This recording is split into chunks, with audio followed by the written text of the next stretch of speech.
on in. If you are shopping for a car now or in the next 12 months, I want you to type me in the comments. All right, so we know who we're talking to. And Instagram. All right, Instagram. I see Instagram log this out again because I switched from the screen. We're just getting used to this. But as you come in, if you are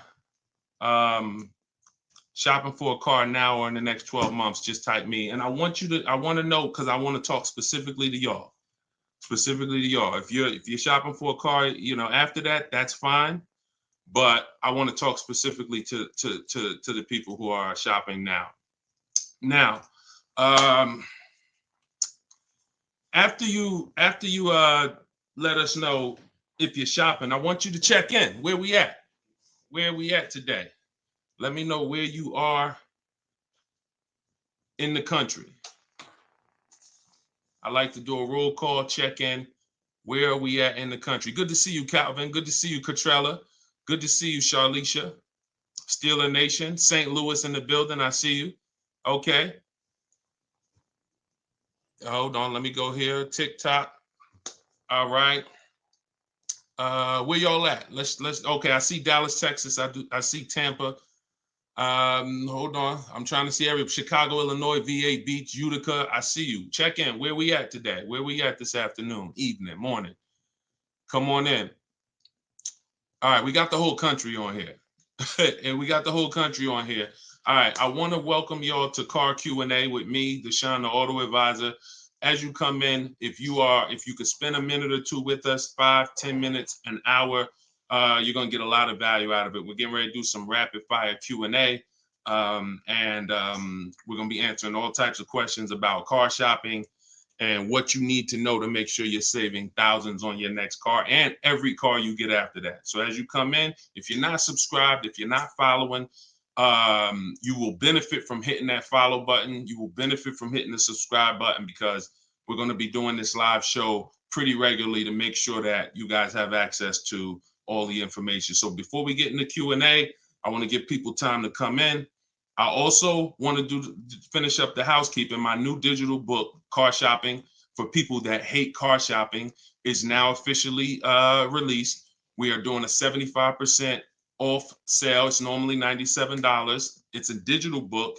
It has links to videos. It has links to my scripts. There's no guesswork in this, y'all. I want to give y'all a process that y'all can use for the rest of your life without having to worry about, I want y'all to be able to guarantee your success. So if you're on Instagram, you can go to the Instagram bio. You won't leave the broadcast. Get your 75% off, because it's only available for a few minutes at 75% off. TikTok bio, and then Facebook and Instagram. Y'all can go to deshonsbook.com, or you can scan the QR code. So let's go. Let's get your questions going. I want y'all to enjoy using that book. Get your 75% off and enjoy not reading it, enjoy using it. All right. So let me see. Let's start bringing in some comments. Where's our first question? Do I have to get financing?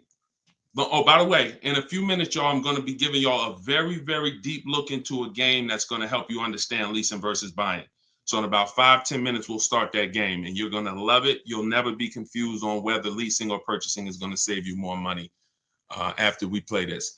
Do I have to get financing to lease a car? No, you don't. Whenever we lease a car, we are always using the dealer's financing department, their company, the bank that makes the car. And because we can't shop for our own financing, how do we make sure that they're not marking up the interest rate on the lease? Multiple offers. There's no way for you to make sure they're not marking up the interest rate on the lease without multiple offers. That is what reveals the true deals when you're shopping for a lease. So there's no interest rate to shop for, but we must protect against interest rate markups with multiple offers, because some dealers will mark up the interest rate and never tell you. They'll just give you the quote, and they're depending on you not shopping their competition to find out that they marked up the interest rate on the lease. All right. So when you get your offers, it's always with multiple offers. Shout out to the sharers. Shout out to everybody who's sharing the broadcast. If this is your first time on a live with me here, just type 1. Type the number 1 if this is your first time on a live. I'm near the end of a 3-year lease. Is it best to buy the vehicle or lease another? It's very rarely best to buy. Very rarely. Shout out to the first time viewers. Good to see y'all. Very rarely, if ever, good to buy your lease. I'm going to tell y'all why. Because when you buy your lease, you're buying a used car. When you buy your lease, you are buying a used car. That's all that's happening. So, being that you are buying a used car, you need to know if would I normally buy a used car versus leasing. And the only way it makes sense to buy your lease out is if you're keeping the car another 8 years. I'm going to tell you why. You've already had the car for 3 years. You've already had the car for 3 years. Most people, when you buy your lease out, you're getting another 5 or 6 year loan for the balance. So you're committing to 8 or 9 years of payments on the same car. This spills into bad lease deals. The reason we don't take 48 months leases on a lease, because we're paying too long on a vehicle that we're giving back. We never want to be tied up long term in a vehicle we're giving back. That's the whole point. Leasing is meant to be 3 years, 39 months, sometimes 2 years, depending on what they're offering, in and out, switching cars very fast, always under warranty, keeping our payments low. Okay. Can y'all light up TikTok with the likes? Can y'all continue to tap the screen on TikTok? I see we got a few hundred people. We got about 400 people on total, all the broadcast. Could you actually hit that share button? Because I promise you, y'all, no one will ever get mad at you for sharing my page with them. I guarantee you that. In fact, my goal is to get them to thank you. Hey, thank you for sharing that. I like that guy's stuff. We try not to waste any time here. What about paying cash? VJ Live said, let me put this question up on the screen. If you're on, make sure you're subscribed on YouTube so y'all can see the whole thing, the presentation, when we share these numbers. We can't do that on Instagram and TikTok. So VJ Live said, what about paying cash? I have about 15,000 and I don't want payments, but they keep trying to push me to 25 grand range so I can have payments. Here's the thing. If you can find a quality car for 15 grand, great. If it's going to force you to buy something that's not, who's heard you always pay cash for a car? If, as you come in, thank you, Godhead. Shout out to the sharers. I see y'all. Who's heard always pay cash for a car? Type me in the comments. If you've heard always pay cash for a car, type me in the comments. I see y'all lighting up. Keep tapping the screen on TikTok. We appreciate it. Y'all lighting up the likes. Y'all can see where we at on the likes in the top left. Who's heard always pay cash?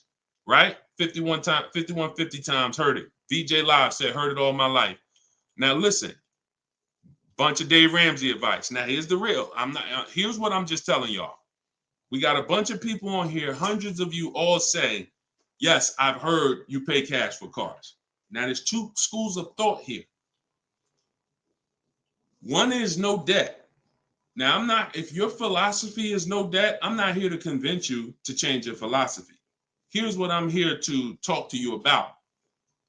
If your philosophy is I want to do what makes the most financial sense, then we'll have that conversation. Because people who could pay cash for cars and don't, they typically are making money on their money.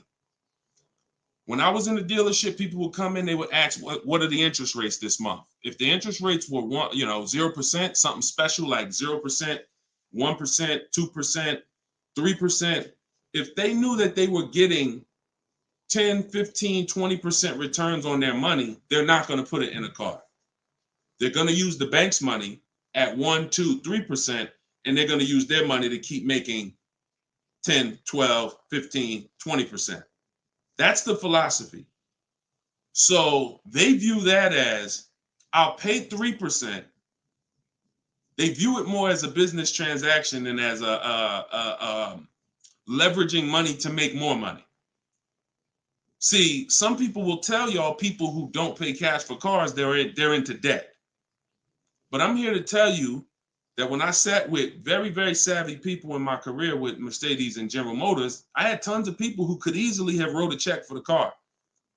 I want you to know that if your goals are to eventually get into making more money with your money, investing your money, getting 10%, 12%, 8%, trying to beat inflation, then you're going to have a problem putting your cash into cars.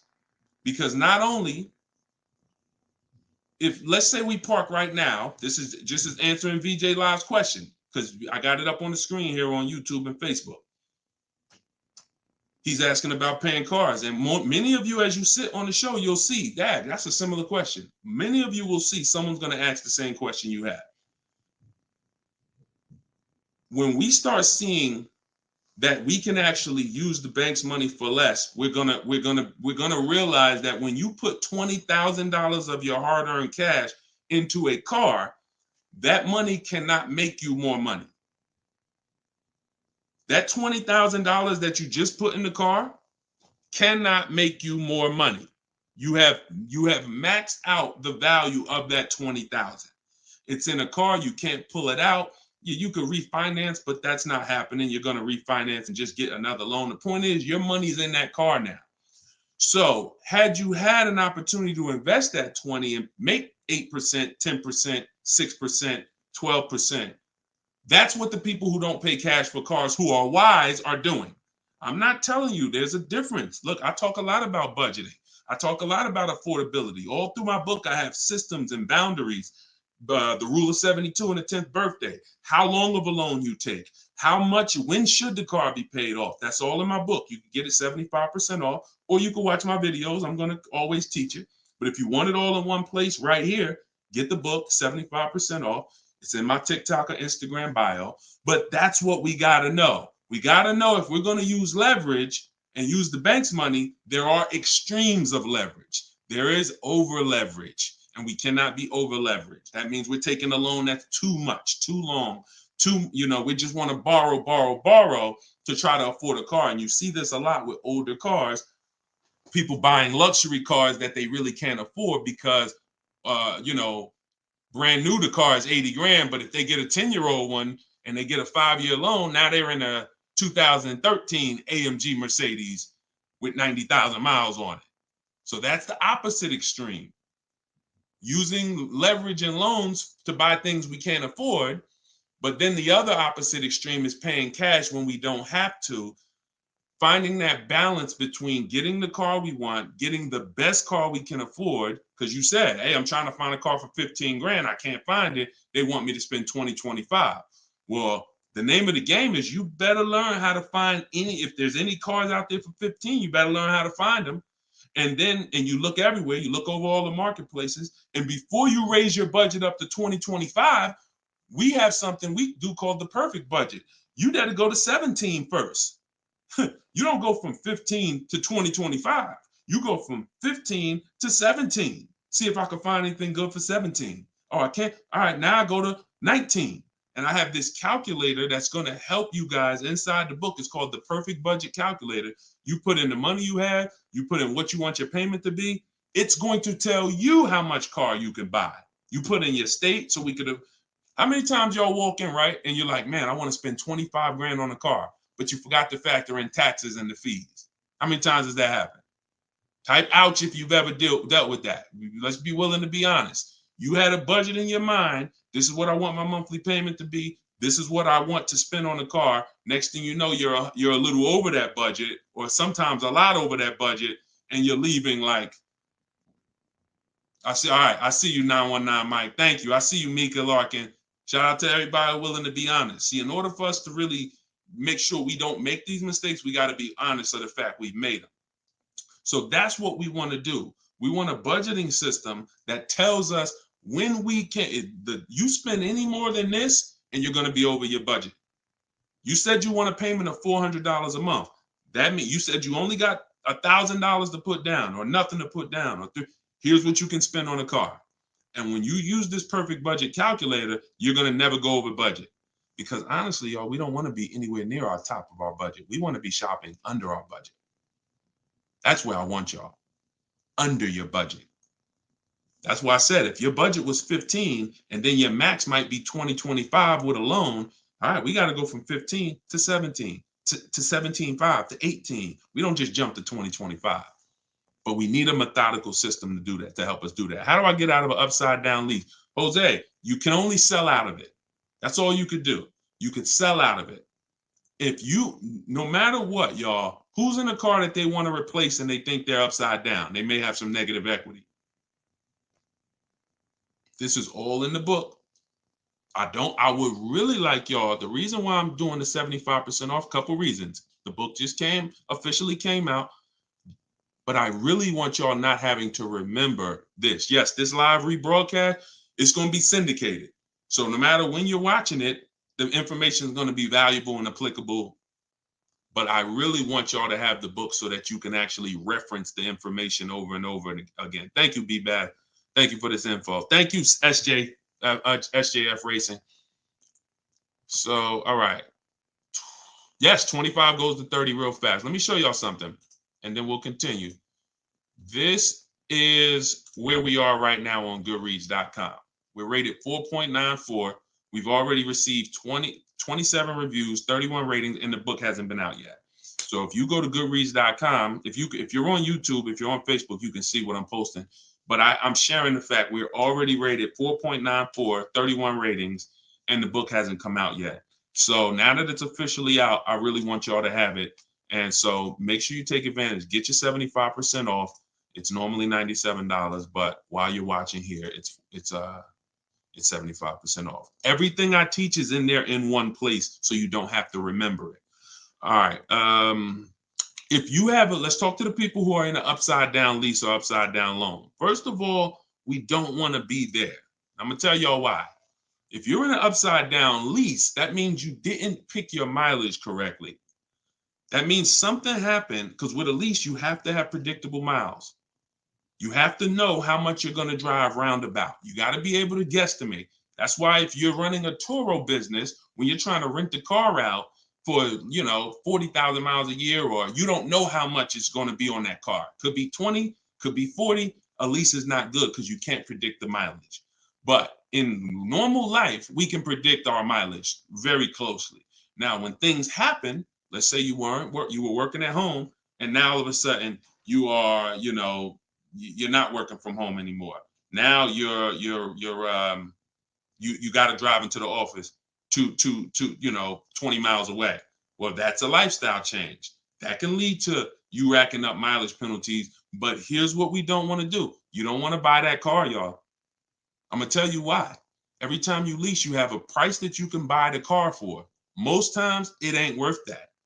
Yes, in the last couple of years, we saw a couple cases where, the buyout prices were good. Before the pandemic, the buyout prices usually were nowhere near what you could get a comparable used car for.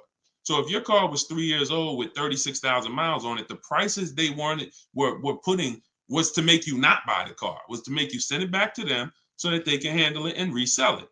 So if the price wasn't worth it to begin with 36,000 miles, I've seen people, you go over your miles and you're like, I'm over the miles, I'm just going to buy it.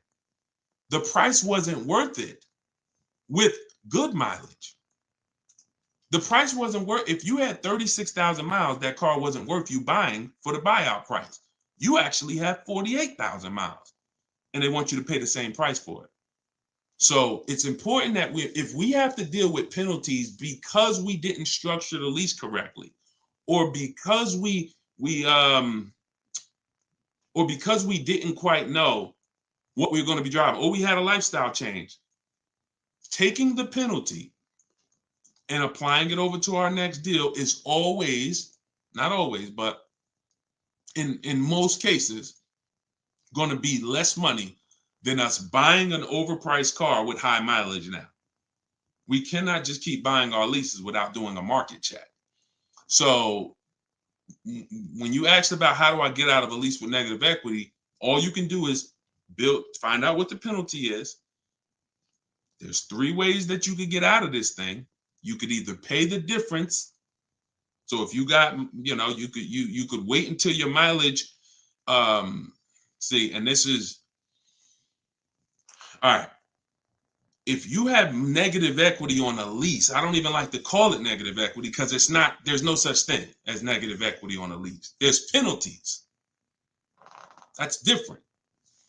Penalties on a car you purchase. Yes, there's negative equity. You bought it, you have a loan on it, the value is not worth the loan, negative equity. With a lease, we have penalties, over mileage penalties. And now some people say, well, I'm gonna go over mileage, I'm gonna get out of the lease 3 months early. But you don't realize if you get out of the lease early, what do you still have remaining? Payments. Three months of payments, 6 months. Who's ever had a dealer say, hey, don't worry about the payments, we'll take care of the old payments? Who's ever heard that? Type me if you've ever had a dealer say to you, don't worry about the old payments, we'll take care of the old payments. Okay, lots of you. The problem with that is the payments don't disappear. They always get rolled over to the next lease. They always get rolled over to your next deal. So what I want y'all to start doing is I want y'all to see that the money is not hitting. When you have negative equity, 5,000, you got this baggage from your old car, it does not go away. It gets either transferred or you can pay off the difference. So the key is to stay out of negative equity, to stay out of penalties, because yes, once you have them, they have to be accounted for. We got to find our great deal, and then we got to bring our penalties over on top of the great deal. That's all we can do. Now, you better try to see what your car is worth selling it, because you said you're over miles. You call your leasing company, you get your payoff, you find out what your cash offers are. Go to Vroom. Vroom's out of business. Sorry, CarMax, Driveway, Carvana, AutoNation, and Kelly's Blue Book Instant Cash Offer. You can go to Car Guru, Sell My Car Too. These are all people that give you cash for your car. That's what your car is really worth, what those companies will pay. Whoever's the highest bidder, we take that. See, what I'm teaching y'all, and some of you are going to get it immediately right here, right now. Some of you, it's going to take a while to get the fact that your money comes when your savings come when you start learning to make people bid instead of getting one offer. You get the most money when you start learning to make people bid. And so what you have to do is get multiple offers, find out what your car is worth. When you go on those websites, when they ask you is it a lease, say no, because their websites are set up to where if you put it's a lease, it's going to automatically trigger that they can't buy it. But they can buy it. We've been doing this, y'all. I got hundreds and hundreds of members in Cars from Home University. We shop all around the country. You must put no when you're getting offers for a lease, because their computer is set up to automatically think that it's a third-party restriction and they can't buy it. But when you call your bank, you're going to ask them, do I have a third-party restriction? If they say no, then that means you can sell to anybody. But again, the way these companies are set up, they saw us making all this money on these cars, and the bank said, no, we got to do these third-party restrictions. And it was so many people going to those websites saying, oh, I'm about to sell my lease. And then they would get there, or they would talk to them and they would say, no, we can't buy it because it's a third-party restriction. So they just made their website default to we don't buy leases, but we do know if you don't have a third-party restriction, they can buy your lease. And it's very important for you to know that. And if you do have a third-party restriction, it doesn't limit the fact you can sell and make money. It limits who you can sell to. When you have a third-party restriction, they say what they're saying is you can only sell your car to a dealer that makes the same brand. You cannot sell to a third party, Carvana, Driveway. You can't sell to them directly. You can only sell to a dealer. So what does that mean?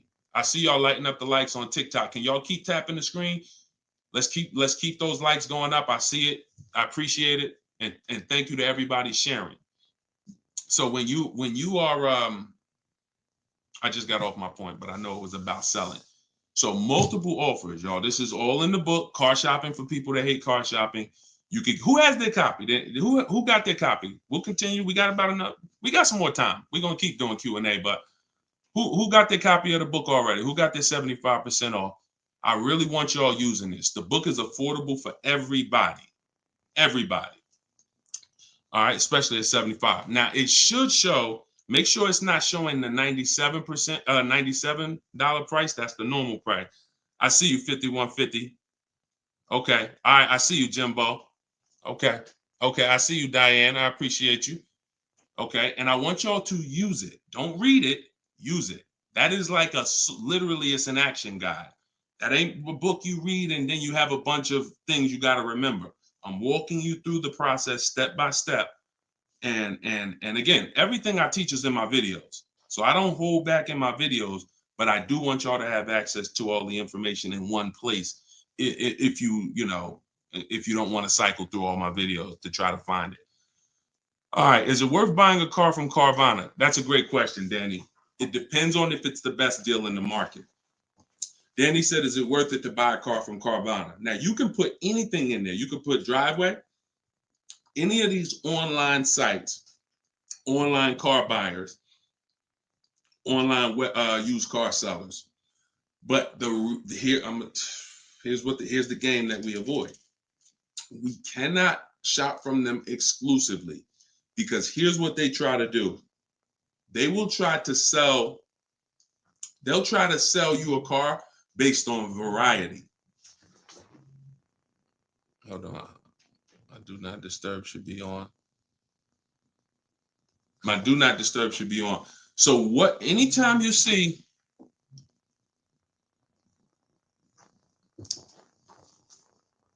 hold on one second.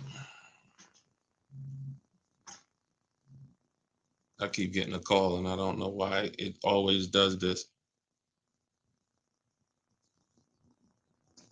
I don't want to lose the people on Instagram. Hold on, Instagram. We got you. All right. We should be back on Instagram now. Okay. So most times, especially when we're selling our cars to these people, you got to realize we sell our cars to Carvana, to Driveway, to all these companies because they pay more than dealers on average. If they're paying more than dealers on average, they're usually not the lowest price. When they're selling the cars, they're usually one of the highest. You can't pay people more than dealers and then turn around and sell for less than dealers. That could be part of the reason why Vroom went out of business. But whenever we shop for a pre-owned car, Carvana is always on the list. Whenever we shop for a pre-owned car, CarMax is always on the list. Driveway is always on the list. Why? Because we shop everywhere there's a used car. You may have been trained to shop local with used cars or to shop I only go to Car Gurus. Then you're missing the stuff that's on cars.com. You're missing the stuff that's on carfax.com. You're missing the stuff that's on Driveway. You're missing the stuff that's on CarMax. So we got it just the same way. If we were buying a baby stroller, we're going to go to Walmart, right? .com. We're going to go to Amazon, right? We're going everywhere, right? That's the same way we got to be when we're shopping for used cars. Carvana is just one marketplace. And unfortunately, there are people who shop from them exclusively because they're like, oh, I just love Carvana. I don't have to go into the dealer. And they don't realize that, one, what I teach you won't be in a dealer more than 30 minutes. And also, if I'm not checking their prices, I'm going to overpay. And I'll literally have I didn't have to go to a dealer, but I got a car in my driveway that I could have got for $5,000 less if I just shopped around the right way. I did just mention Auto Trader. Auto Trader's on our list, Alex. Auto Trader is one of our marketplaces. It's one of the marketplaces we shop on. It's just like a Walmart. It's just like a Amazon.com. Auto Trader is a big one. We definitely don't skip any used car marketplace. Now, we don't use Auto Tempest because Auto Tempest pulls and aggregates some data from other people's websites. They're not their own marketplace, so they can't get all the data. So that's why I don't use them. We just go direct to the marketplaces themselves because no company has the rights to market everyone's product. And so as long as no company has the right to market everyone's products, the only way we're going to see all the product is by being on all the marketplaces. But I'll show you how to do this quick. This shouldn't take you more. Look, y'all, this is going to sound crazy, but it shouldn't take you more than 60 minutes, 90 minutes to get your best deal on a car. No, 90 tops. Tops. Not only do I want y'all saving thousands, I want y'all to save time. Deciding what you want shopping, test driving, that takes time. That's fun. Getting the deal, that should not take you more than 60 to 90 minutes when you learn how to get bids. Okay. And the more you stick around, the more you use what I teach, you're going to make deals and save more money in like less time. I don't want to spend more than 60, 90 minutes getting my car deal, and I don't.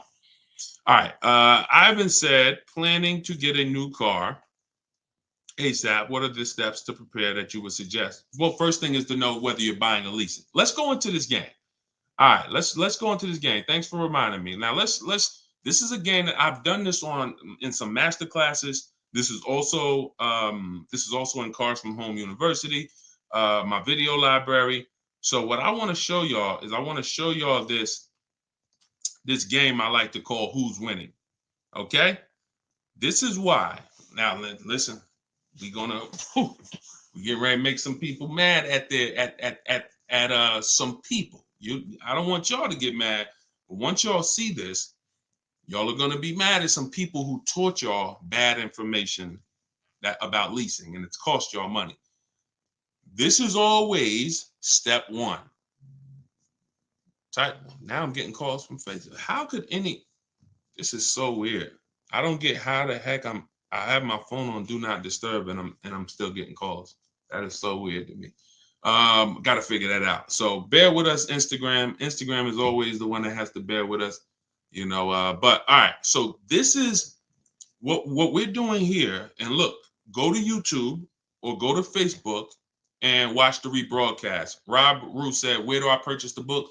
Everybody who wants to purchase the book and get the 75% off, if you're on Instagram or TikTok, go to my bio, click the picture of me, go to my bio, you'll see a link, and then you'll see 75% off. Grab it.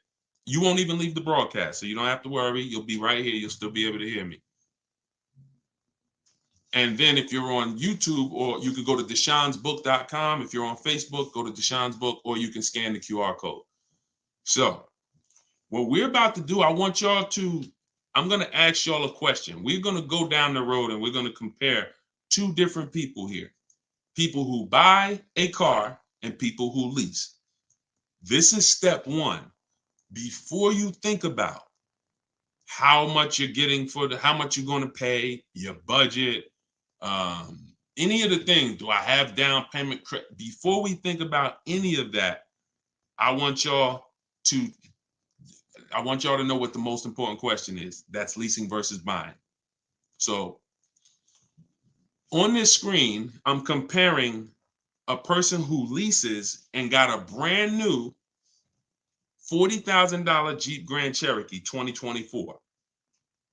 Now, I want y'all to look at this if you're on Facebook and Instagram. If you're on Facebook or YouTube. This person with a good lease deal is paying $500 a month. $500 a month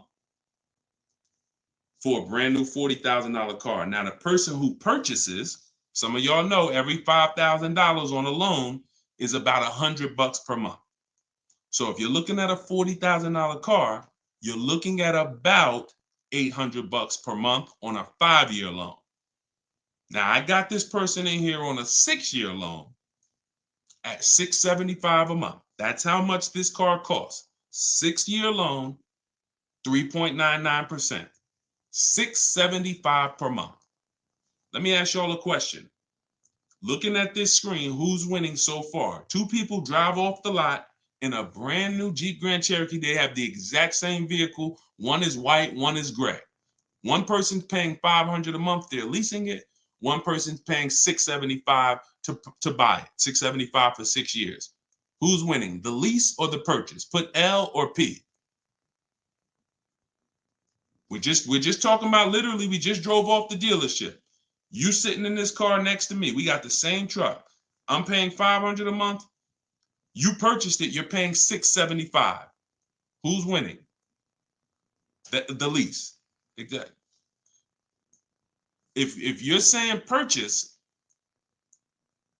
you're missing it. You and me are in the same car. I'm leasing the same car as you for $500 a month. You're paying $675 a month. Same exact car. Who's winning? Exactly. See, Rob, and these are the things where we can't look. There is no, the purchaser is not winning. It's not no. It depends. We have to go straight up. We have to go straight up by the numbers. See, that's where we lose at. We lose with all of this subjective, oh, well, it depends on how we look at it. No. You're driving a 2024 Jeep Grand Cherokee. I'm driving the same vehicle as you. I lease it, and every month $500 comes out of my household. Every month $675 comes out of your household. We have the same exact car. Who's winning? The lease. Exactly. That's what we got. We're gonna go down the road. And listen, go subscribe to YouTube. Watch we're gonna syndicate these episodes. So you might be watching the syndication. It doesn't change the value. I want you to see that $500 a month coming out of someone's household is $175 less than $675. So the person who leased so far is $175 per month richer. Every month, the person who's leasing over here is $175 per month richer. Now let's go to the next slide. Now, 3 years later, person wants to buy. Person wants to buy. Now, here's the thing about the purchase. There's an amount you owe. On a 6-year loan, they would owe $24,000 at the end of 3 years. I've already done it. You can watch this. That's how much the balance on their loan would be. It would be $23,400. So that's the amount they need to break even on the car. Now, mind you, they've already spent $175 per month more than the person who leased. So they're $6,300 poorer. You can see they're $6,300 poorer. See, I want y'all to see that everything that you're doing when you're not leasing is trying to catch up to the person who got a great lease deal. Everything from the moment you purchase, you're putting so much money out into the car compared to the people who get great lease deals that now your only goal is to catch up to them. This is why this is step one right here. Go to YouTube, watch it on YouTube so you can get the whole view. So $675, $500. Now, this vehicle, y'all, is $40,000 brand new. What is a 3-year-old vehicle worth? If it was $40,000 brand new, what is it worth after 3 years? $40,000 is a fair estimate $24,000. I tried to look at what I believe a fair estimate is for a 3-year-old vehicle resale value. If we purchase a vehicle for $40,000 in 3 years, when we go to trade it, 36,000 miles, is it fair that vehicle, a fair estimate is about $24,000? You're not getting 28. Let's be honest here. We're not buying a vehicle for 40, coming back and get 28 3 years later. So here's the problem. When we get 20, you're not getting 28. And don't let the last 2-3 years of having high resale values confuse y'all. Don't do that. You will destroy yourself. You don't want to. There is no class, Solomon. There is no class. This is the class. Just tune in and lock in. Like, this is serious financial education that is going to be simple if you just focus on it. If you buy a vehicle for 40, the average that you're going to see that vehicle when you go trade it in is you get about 24 on. That is going to be a good cash resale value. And that's what happens to most people. And as you can see, they still owe, if your vehicle's only worth $23,400, I mean, if your vehicle's only worth 24, but you owe 23,400, you're breaking even. This is nothing. Like, I've already spent so much more than the person leasing. And now when I go to trade my car in, I'm not even able to get enough money to catch up to them. I'm not able to I'm $6,300 behind the person who leased when you purchase, and I'd have to get all that money back to make it worth it to have bought. That's why, y'all, when you buy your cars and trade in, you notice how much you always worry about how much you're going to get for the car. Y'all notice that if you're a person and you buy your cars and you keep them 2, 3, 4, 5, 6 years, you notice how you're always worried about, man, that's all you're giving me for my car? That's all you're giving me? Nah, you got to give me more than that. You know who doesn't worry about that? Keepers.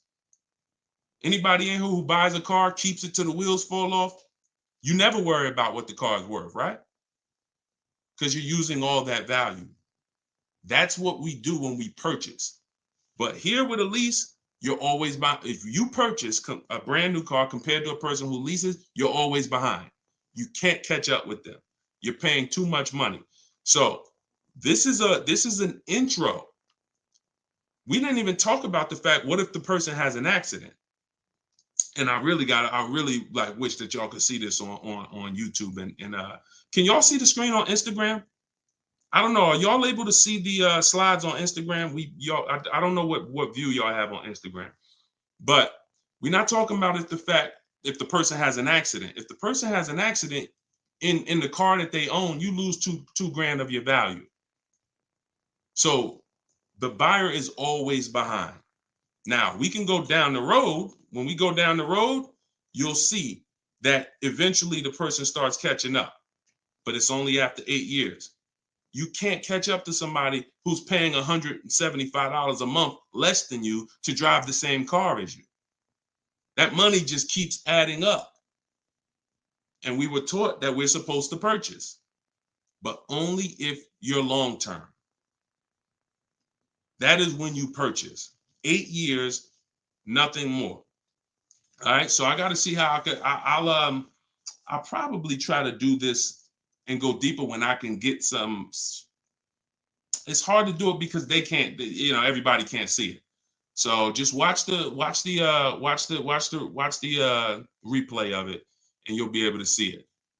But this is the difference, y'all. Queen Mama said, "I'm a keeper and I need to break.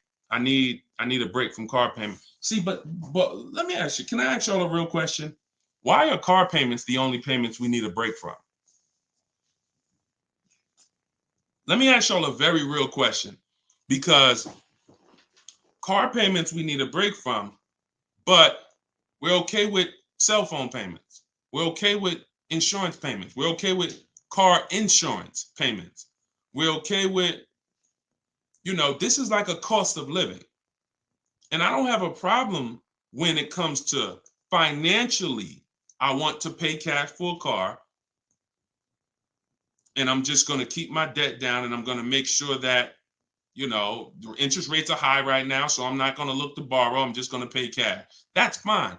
Paying cash as a savvy move is like, the bank's money is too expensive. I'm not invested. I'm not investing my money in anything. I'm just going to pay cash.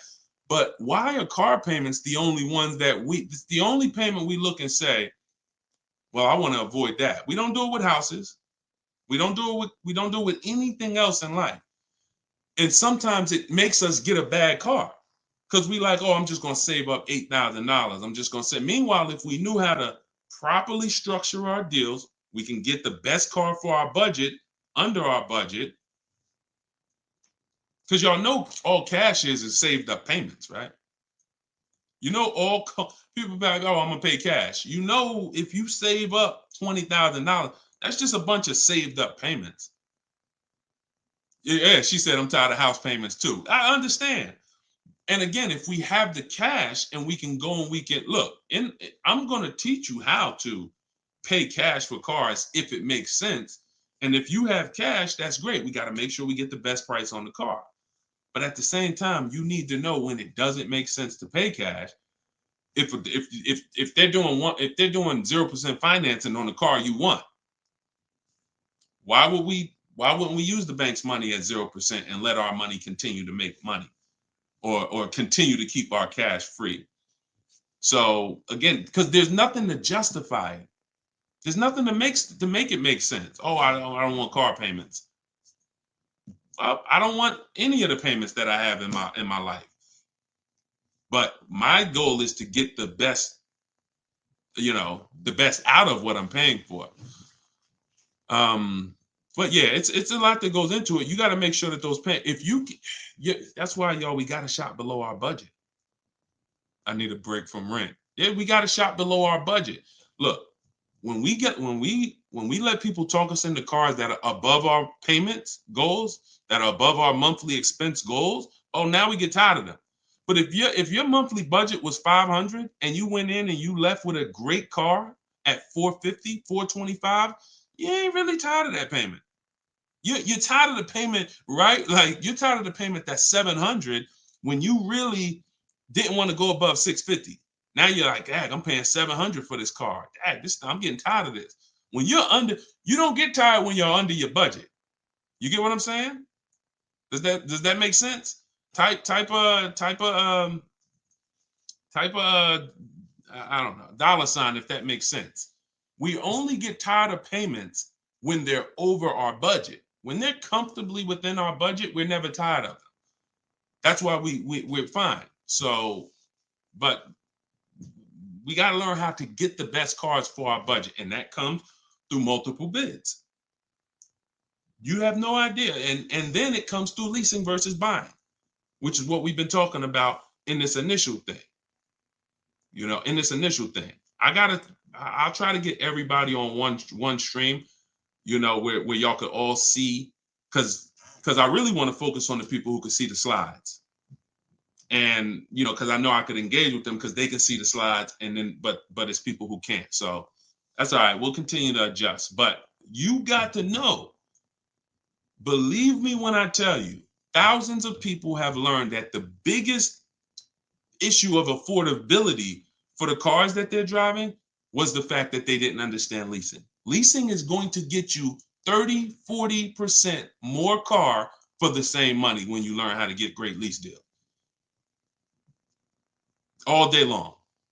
So it's people who driving a daggone $50,000 car, they got a $900, $1,000, $1,100 a month payment. At the same time as people driving $50,000 cars, and look, this is their payment. I'm gonna show y'all something that's gonna blow your mind. You can't believe that this is a payment on a car. Right here, look. Greg is in our Facebook group. He's in our Cars from Home University program. He said, my first time posting here. His MSRP on his car that he got, it's a Kia EV6 Win with the tech package. $56,275 car, y'all. $56,000. That vehicle, if he went in there and said, I want to purchase that, man, I'm not leasing nothing. How much is it? That vehicle is $1,100 a month on its best day. 5-year loan, $1,100 a month. If he stretches out the loan 6 years, maybe it's $1,000 a month. I don't ever recommend you go above a 6-year loan. When we get into structuring our deal, y'all gonna hear me talk about the rule of 72, 10th birthday. We don't ever want to go above a 6-year loan. It's very risky, and it's a sign. It's a sign of affordability. We can't afford the car. It's like a 40, 50-year mortgage. So the point is, if he walks in to get that car, he's leaving with $1,000 car payment. Same car. Look at what he got, y'all. Shopping multiple offers. The dealer that won the bid, his payment is $527 a month. $527 a month. He gave him first month's payment, and he drove off. He said no other dealer came close. Some people may have shopped that car and said, Deshone, I was shopping a lease for that car. They was telling me it's $800 a month. Absolutely. That's normal, because the overpriced dealers that we don't buy from are going to take their shots. But in order for us to see that, wait, this car is not really $800. The best deal on this car is $527. We have to shop multiple offers. Now, it's not always going to be that dramatic, but I promise y'all, when y'all shop multiple offers, it's going to blow your mind. The best deal to the worst deal is going to be $3,000 to $5,000 different. And you're going to see that some of the dealers that you've trusted the most, that you've been buying from, maybe your family been buying cars from them, some of them may be the ones to take the biggest shot at you.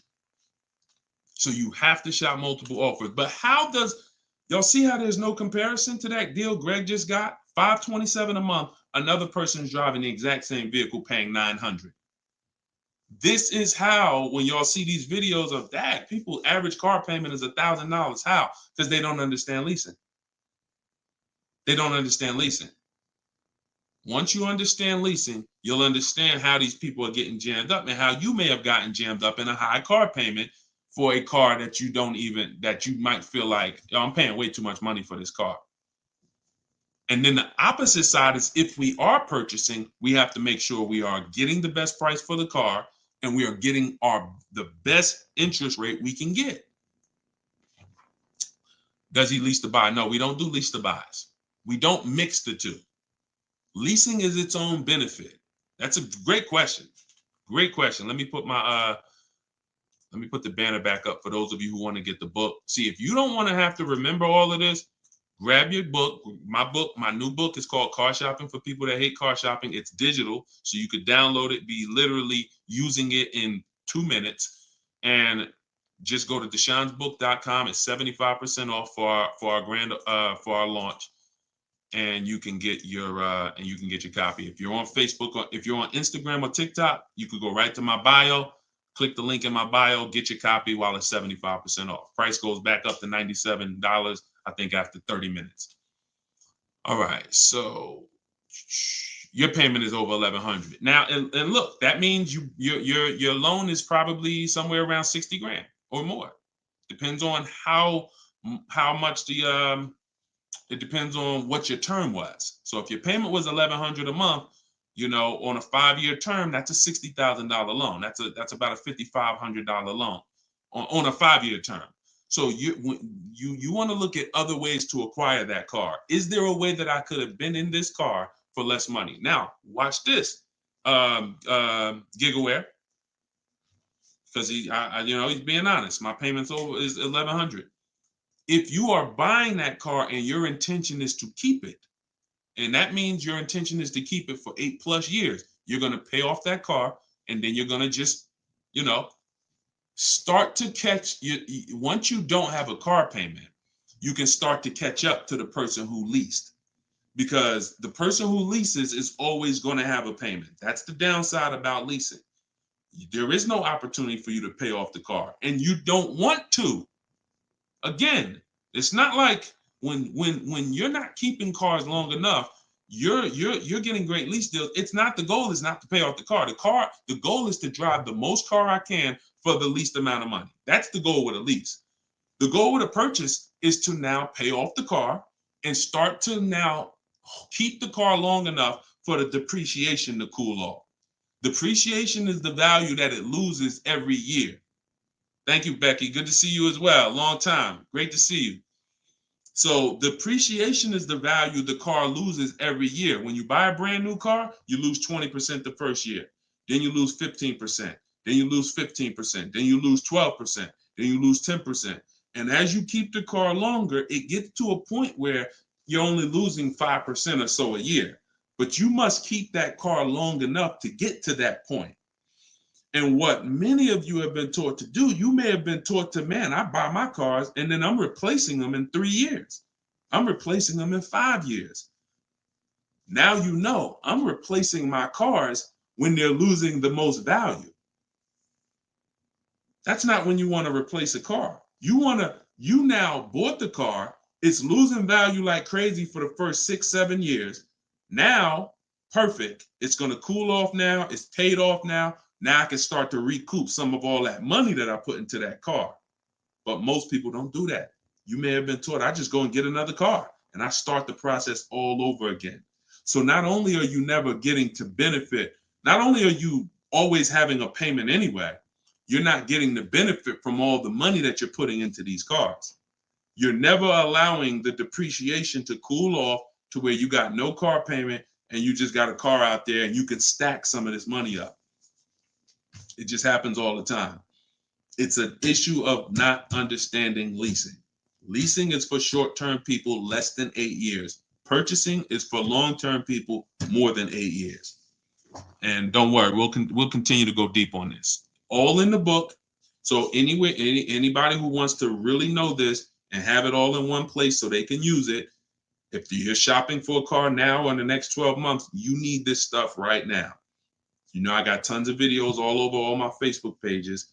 But if you want all the information in one spot, get your book at 75% off. Just make sure that it's not showing the $97 price. Whenever you click to the website, make sure it's showing the 75% off price. So you can purchase off the bank loan. I don't know what you mean by that, Skinner.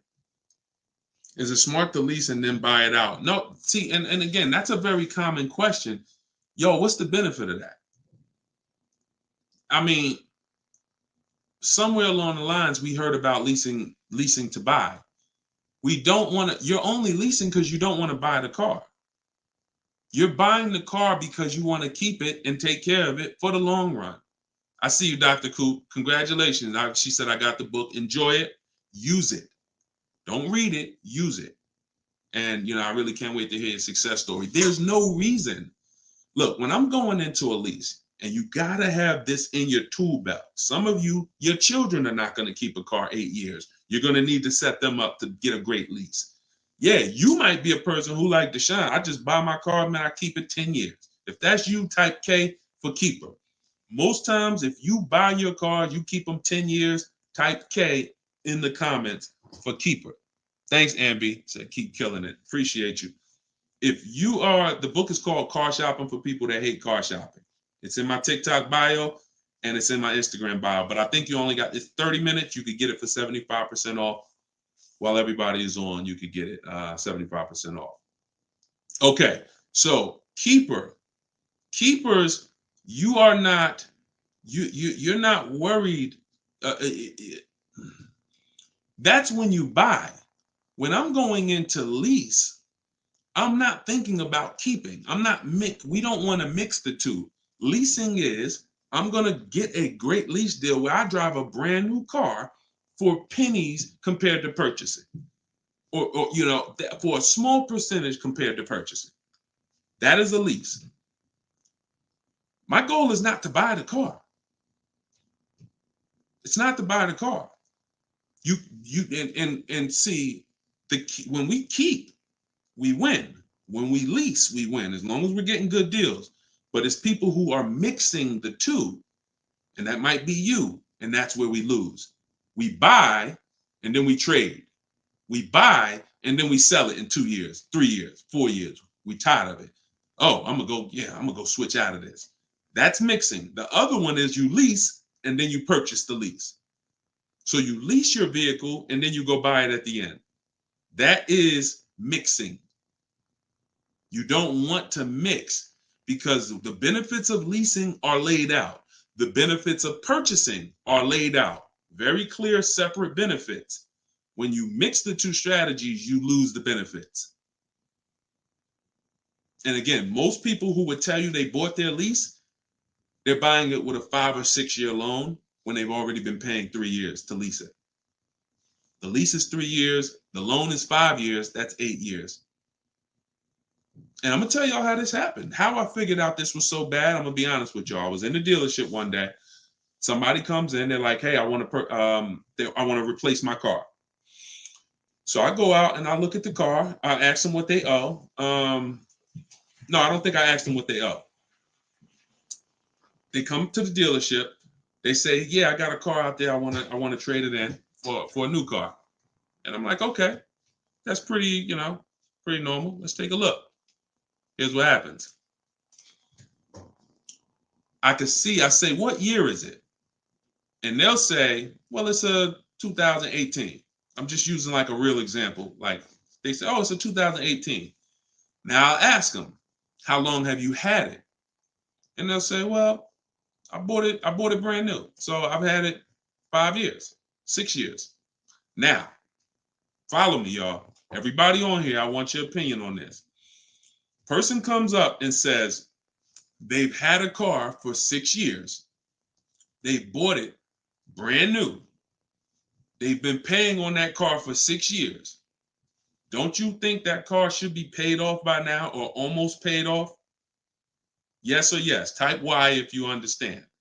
Person bought it 6 years ago. You go out and I'm like, okay, mister, how long have you had it? They're like, I've had it for 6 years. So I'm like, okay, perfect. Everybody's saying yes. So this is what I'm thinking. This is how I found out buying your lease was a bad idea for most people, if not all. So I go and I say, okay, great. I see you're here trading. Now, in my mind, I'm already trained to talk to him about leasing because, thank you, Brent. I know you're here trading this car in 6 years. I want to show you what leasing looks like, and you're going to love that a lot better. You're not going to need this down payment. I'm going to be able to give you a check back for this equity in this car you got here. It's going to be all good. And I've helped some people do that. They come in and I show them the lease, and I'm like, you know, you keep just trading your cars, but if you lease, here's what, boom, that you could do. And then I'll give you this, you know, you get a big check back for your balance of your old car, all of that. So this is when it works, it's beautiful. But when it doesn't work, this is what it looks like. I'm like, I run in and I'm like, okay, your car is worth about $15,000. Instagram just logged me out.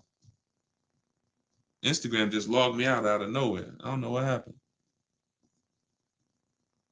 Let's see if I could go back. All right. So now when it doesn't work, so I go out and I find, you know, the used car manager may tell me this car is worth $15,000, and I'm like, okay, perfect. It's probably paid off. Great. He's gonna get like a check back for like almost all that, and then he's gonna have a low payment. He's gonna love it. So I find out when I call the bank, I say how much you owe. He says, well, I don't really know. I call the bank. I'm like, okay, I'm calling for Mr. Jones' payoff on his, you know, such and such car. And the bank says, okay, yes, the payoff is $15,000. I'm like, wait, 15,000?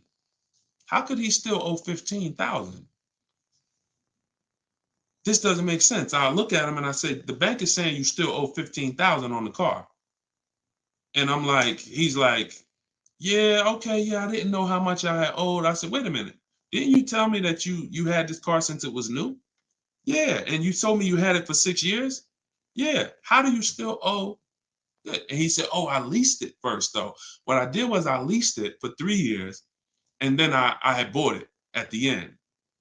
And I'm like, there we go. That's the problem. You leased it for 3 years. Most people, when they're buying their lease, they're going to put a 6-year loan on it, which means 6 years later, from the day you bought it, from the day you originally leased it, 6 years later, you've been making payments and you still have 2 more years of payments left. That's actually, I'm wrong. That's 9, 3 years of payments left. Happens all the time. So I literally, y'all, smart people on here, you'd never take a 9-year loan, right? Type never. You never take a 9-year loan. If you're enjoying, please subscribe to the YouTube channel. If you're not subscribed already, we still got probably 400 or 500 people on here throughout all the platforms. If you, whatever platform you're on, make sure you're following us, because this is the stuff we do. You would never, right? You would never take a 9-year loan. But the same adamant, we're adamant we'd never take a 9-year loan. We got to see every single time. Thank you so much. I appreciate the gifts on TikTok and all the platforms. We got to take every time we hear about buying our lease out, unless we're going to pay cash for it, which is another discussion. But most people are not. They're going to take a 5 or 6 year loan out. So as soon as you hear lease to buy, as soon as you think lease to buy, I want you to think 8 or 9 years of payments on the same car. That's why it's a bad idea. That's why it's a horrible idea. Okay? Now, if you are comparing, we had somebody in our group yesterday who was asking about buying his lease out because he's going to give the car to his parents and because they're going to keep it long term.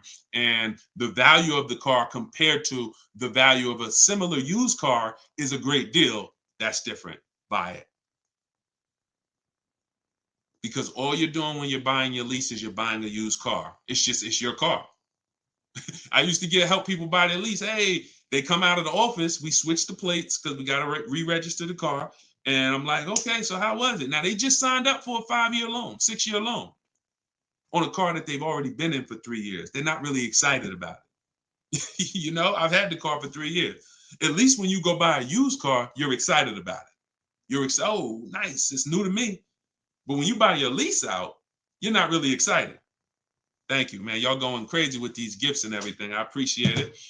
So these are the things, like what I want y'all to have, as long as you stick with me and you learn what I teach, you're going to have clear boundaries that you operate in that always protect you.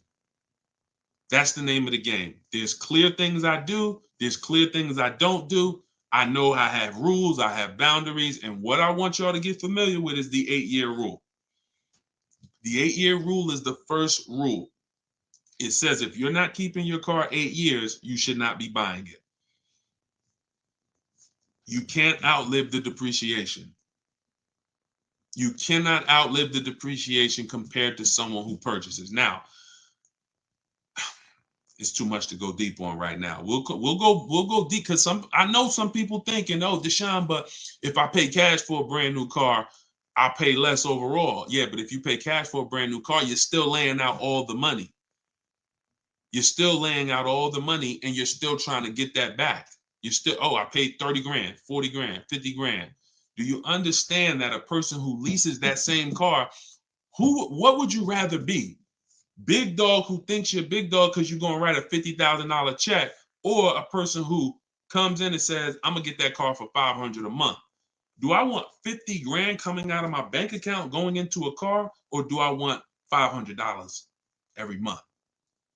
It's much more, it's a much more pleasant feeling to give a bank $500 every month to drive their $40,000 car than it is to say, okay, you want this $40,000 car, then you come give us a check for the whole amount and the taxes and everything. Now I'm taking the check out, boom. And again, there are situations where that's right, but I want you may have been somebody who's like, yeah, but I don't think it's right for me. And that's okay. That's okay. I'm not one of these people that's going to make y'all feel like you are wrong by using leverage and learning how to creatively acquire cars where it's a little bit of money coming out of your bank account every month versus what people have told y'all and how you should be buying cars. Thoughts about leasing luxury vehicles. It doesn't change, Dr. Doctober. That's a great question. He said, what are your thoughts about leasing luxury cars? Same principle, 8-year rule. I don't care whether you're leasing a G-Wagon, whether it's a Bentley you're looking at, whether you're looking at a Toyota Corolla, the 8-year rule is what applies. Because the 8-year rule takes into account the depreciation. If you look and say, that's a car I'm keeping for 8 years or more, you buy it. If that's a car you're not keeping 8 years, you're going to see you'll pay thousands less and drive a better car leasing it, even if you try to buy it used. So I'll need more than one broadcast to really go deep on this.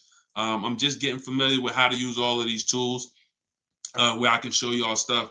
But we'll continue to go deep on this. This is not a subject. If you've gotten years and years of bad advice, it's not always. Some of you get a breakthrough immediately, and some of you it takes more time because again, it's been beaten to your head, and people with loud voices who shout tell you this is what you do, or you never do this, or you always do it like this.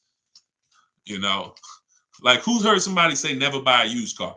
I mean, never buy a new car, always buy used. Who's heard that? Type of U for used. If you were taught you always get a used car, you should never get a new car. Who's taught that?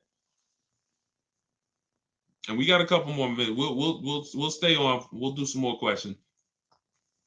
As long as y'all continue to share the broadcast and continue to stay tuned in, I see we still got hundreds of people on. Then we'll continue. All right, now let me tell you how. See. You either have to teach something that works for everybody, or what you teach will mess people up. If somebody says to y'all, every single one of you should be buying used cars, because that's what they'll say. Never buy a new car. Everybody on here should be buying a used car. So that means you think everybody in the country should be buying used cars, right? Yeah, absolutely. Nobody should buy a new car. Nobody in this whole country should buy a new car. Like, no, always buy a used car. Okay, perfect. So let's just say if you had your wish, everybody in the country will be buying used cars, right? Because that'd be better for them, right? Yes, if I had my wish, everybody would be buying used cars. Then here's my question. How do they become used cars then? How do they become used cars if everyone is buying used cars? I want y'all to think about this. If you had your wish, you could snap your finger, Mr. Financial Advisor, whatever you teach. How could everyone buy used cars? It's impossible. The cars come in new. They don't just, so if everybody was buying used cars, what's happening to the new cars? They're just sitting there. And then, so that's not a practical solution. How do we acquire? Who should be buying brand new cars? People who are going to lease them, and people who are buying new cars, who want to purchase, keep long term, and you could afford new. That's only if some people say, Deshone, I want to buy. I'm not leasing, I want to buy. I keep my car, but should I buy new or pre-owned? That depends on budget. That depends on, unless you want one specific from a year, sometimes it'd be like, oh, I want this special year. But if it's a case of, you know what, I can afford both. Should I buy new? Should I buy pre-owned? That's a matter of budget and preference. If I could afford a new one and I can keep it long enough to outlive the depreciation, then I'll buy new. But if I can't afford to get a quality vehicle for my budget, then I'll buy pre-owned. And some people want to treat themselves. Some people like, I only get a new car every 10 years, Deshone. I'm going to get something new. That's fine. That's fine. As long as it's long term, because time heals all wounds. We killing the likes on TikTok too. I appreciate everybody tapping the screen. Y'all still running the likes up. Appreciate it. Shout out to the subscribers. If you haven't subscribed to us on YouTube yet, please, we invite you to subscribe. This is what we'll do. You'll get notifications of when we live, so you can make sure you tapped in. I see you, Barbara. She said, I just bought the book. I appreciate everybody who got the book at 75% off. This is the launch. I'm excited. As y'all saw earlier in the broadcast, we're already rated 4.94 on Goodreads.com. We got 31 reviews. That book, Car Shopping for People That Hate Car Shopping, has been really changing people's lives and the way they shop. It's a tool. It's not something you read. It's something you use. So get your copy at deshonesbook.com, 75% off, or you can scan the QR code, or if you're on Instagram or TikTok, just go to my bio. And as long as you're seeing this, you still should be able to get it at the 75% off price. And it's immediate download. So, and you'll see as you read it, there's a reason I had to make it a digital book. I couldn't print it because it links to videos, it links to docs, I got scripts that it links to. There's no way I would have been able to do it printing the book. And then also, sometimes I need to update stuff, like Vroom went out of business 2 months ago. If I would have printed the book, now Vroom is, I need to be able to update real time when something happens, and I couldn't do that with a print book. I didn't want thousands of print books out there, and then something changes, and now I got to tell people, oh no, you got to get volume 2 now. You know what I'm saying? Thanks, Angelina. All right, so Dr. Coop says, I have a paid off Toyota. I don't want to trade it. Should I have a down payment? You don't need, look, if you can find a deal on the vehicle you want below your budget with no down payment, then do it. You said you have a paid off Toyota. You don't want to trade it in. Now, here's what I ask people. You put the vehicle to use, because if you're going to go and get another vehicle, then you're going to be paying for that vehicle. You don't really want, the only people I recommend have an extra vehicle is if you're a high mileage driver. Who's a high mileage driver? You're driving over 20,000 miles a year. Over 20,000 a year, type HM for high mileage. These are the only people that it benefits you having a paid off car like this. So sometimes it's worth it to buy your car, pay off the first car. And here's what I like. All right, so we got a lot of high mileage drivers watching right now. So I have a strategy in the book, and what you'll hear me talk about is really 2 routes for high mileage drivers, so that y'all can stop having all this negative equity when you come in to replace your vehicles. What typically happens with high mileage drivers, and the reason I suggest to them 2 cars, 1 car payment, is because they're putting so many miles on their vehicle, but your loan is a normal loan. Your loan is a 5-year loan or a 6-year loan. Those loans are made to go down for the normal or average driver. And even the average driver is going to have negative equity on these loans in the short term. So when you are destroying the value of your car because you're putting 20,000, 30,000 miles a year on it, it's going from being worth 20 grand one year to now it's worth 12 grand the next year because you put 30,000. You're destroying the value of it, but the loan that's attached to it is not moving. This is the indicator that the loan and the purchase price or the value of the asset is totally unrelated. They're unrelated. They don't matter. That's why you have to make sure you get a good price on the asset. You can't just pay attention to what is my loan doing, because your loan doesn't tell you what you're really in the car for. So check it out. You now are putting all this mileage on your car. You come in 4 years and you're like, hey, you know what? Car got 200,000 miles on it now. Let me go ahead and trade this thing in. Problem is 200,000 miles. You still got 2 years left on the loan. You still owe 15 grand. You still owe 12,000. You still owe 20,000. And you are now seriously hurting your value, your next deal, because all that baggage you got to come to this next deal. The solution to stay out of that is to make sure that you are having either, I teach either 2 routes. Well, the third is really just be a long-term person. You could drive 30,000 miles a year. And if I'm a long-term person, I'll just have 300,000 miles on my car in 10 years. And then I just go switch it. It's keepers here that's long-term people, high mileage drivers, and they get their car. That thing got 250,000 miles. It's mostly highway. And in 8, 9, 10 years, they go and they replace it. No need to lease. Again, continuing theme. Long-term, don't think about leasing. Because some people who just tune in and they catch a brief, oh, is this so everybody should lease? No. That's what I'm trying to tell y'all. Long-term people, long-term purchase, you buying a car for your kid in college and they're like, yeah, I'm going to keep that thing for 10 years, man. You know I'm boring. Great. But most kids are not. They're like, hey, when I get my job, when I turn 24, I'm probably going to want something different. So if you're not a long-term person, you should be purchasing. But I mean, you should be leasing. But going back to the high mileage, y'all, this is how it works. The 2 strategies for high mileage drivers is to have one separate car. You pay that thing off. And now that becomes your mileage car. And you go and lease a nice car. This is beautiful.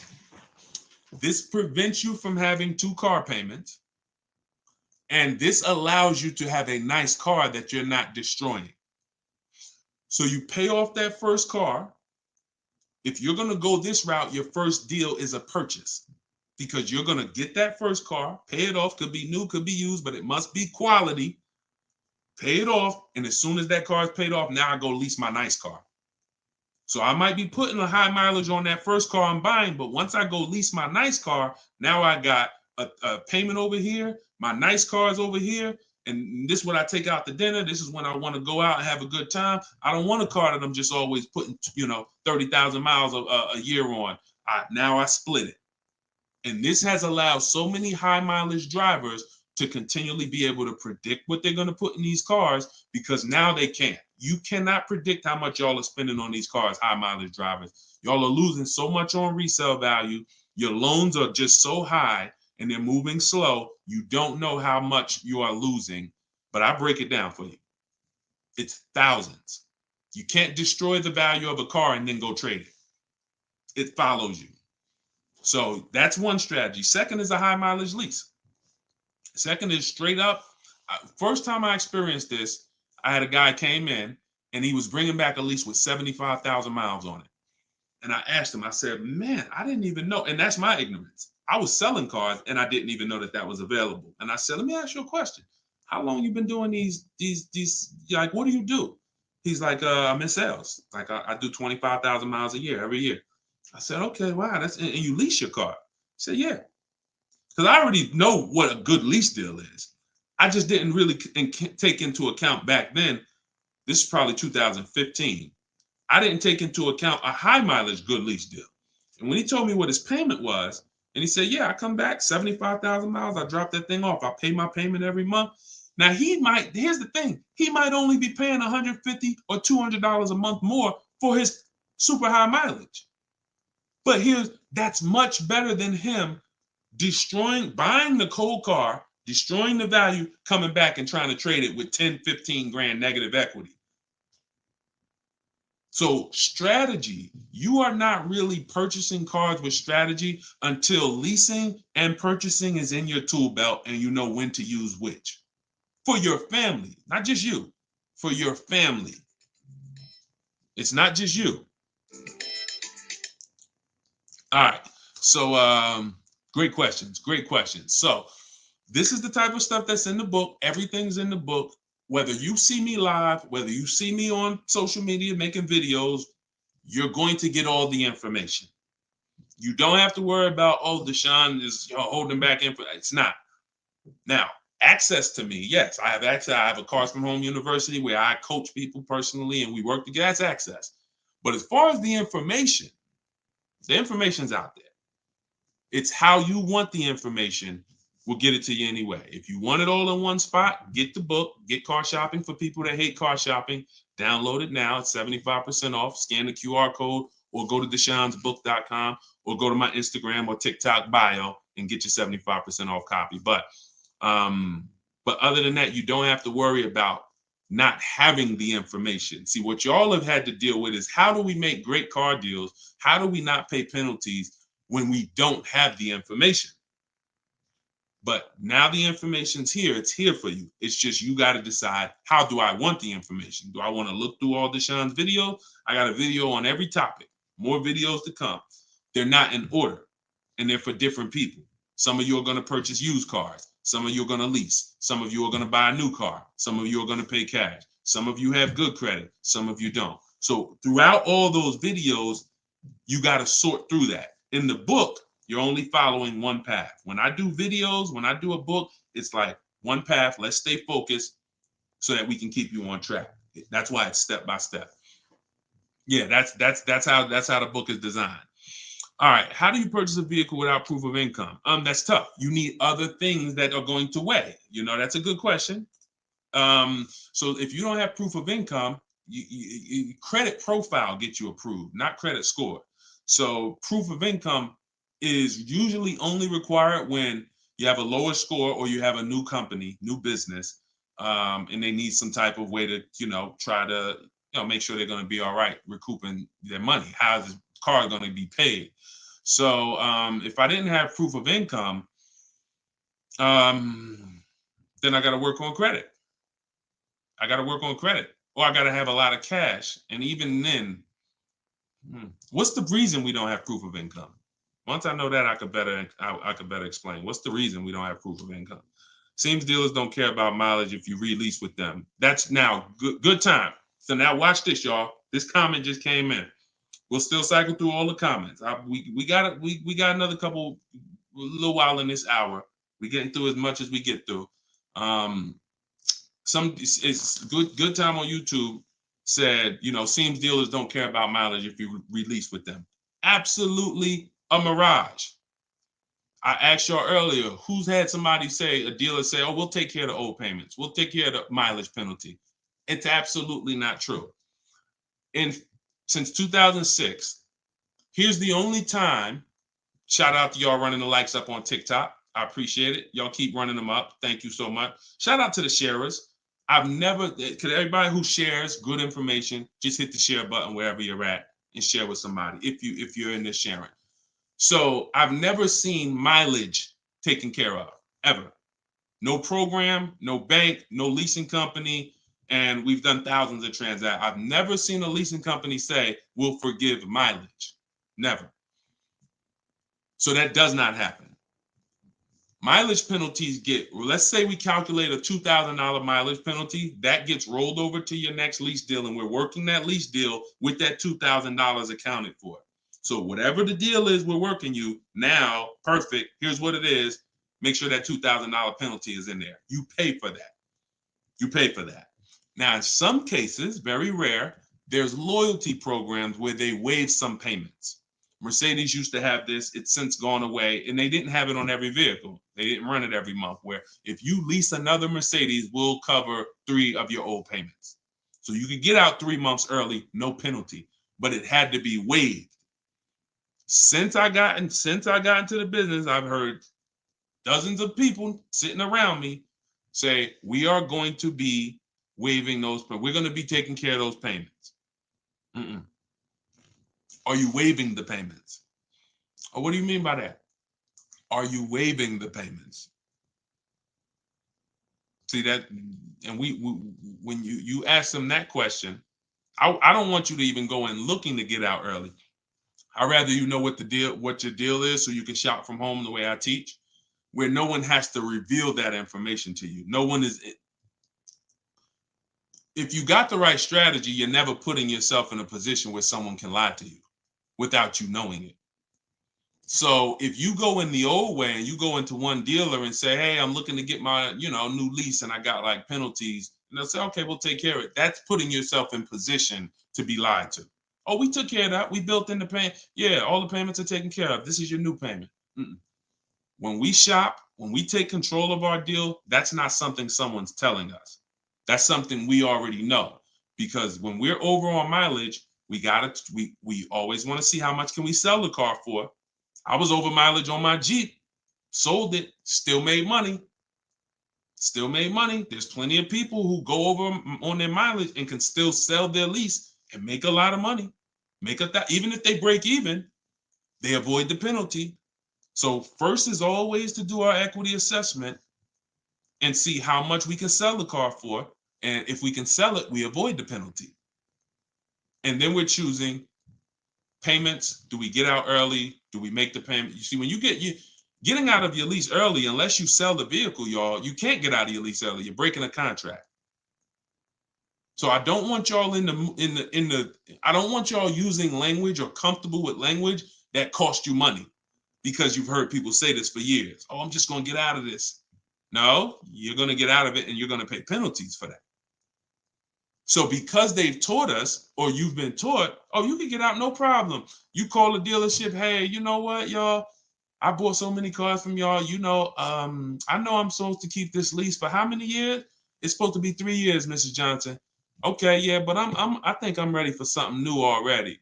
All right, well, when can you come in, Miss Johnson? See, they're never going to say, just so you know, Miss Johnson, if you break the lease, the penalty is going to be, pretty significant, because you contracted for 3 years and now you're getting out. So we're going to have to roll over probably about $3,000 or $4,000 or $5,000 to your new lease.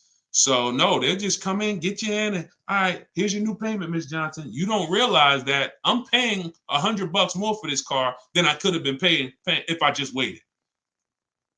But because you've been taught to be a payment shopper, it doesn't matter to you. But somebody who's financially savvy, who's like, man, I don't want that extra $100 coming out of my house for the same vehicle. You're not going to do this.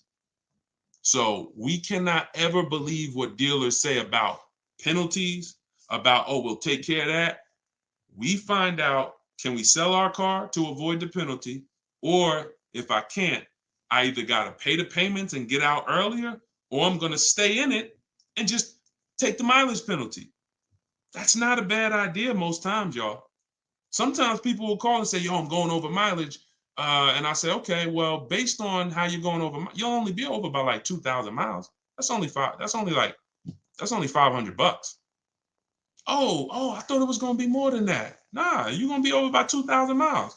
Just, wait till the end. And then when you get your new car, build that 500 into the deal, and that's it. Or just pay the $500. Because very rarely are people, oh, I was supposed to drive 36,000 and I'm doing 100. That's just, wait, something went wrong here. What the heck happened? I can see you were supposed to do 36 and you did 40. You're supposed to do 36,000 miles, you did even 45. Maybe you got a different job. But I mean, how we have to structure our leases right, so that if you know you're a high mileage driver and you take a 10,000 mile a year lease, shame on you. Like, we can't do that. We can't do that. Some people, oh, I'll just buy it at the end. You're killing yourself. You're killing yourself. The residual value, you're going to put a ridiculous amount of money on those, or a ridiculous amount of mileage on that car, and you're going to buy it in 3 years with 90,000 miles on it for the same buyout price that was estimated from your 10,000 mile a year lease. They estimated this buyout price is for a person who brings the car back with 30,000 miles on it. Here's the price.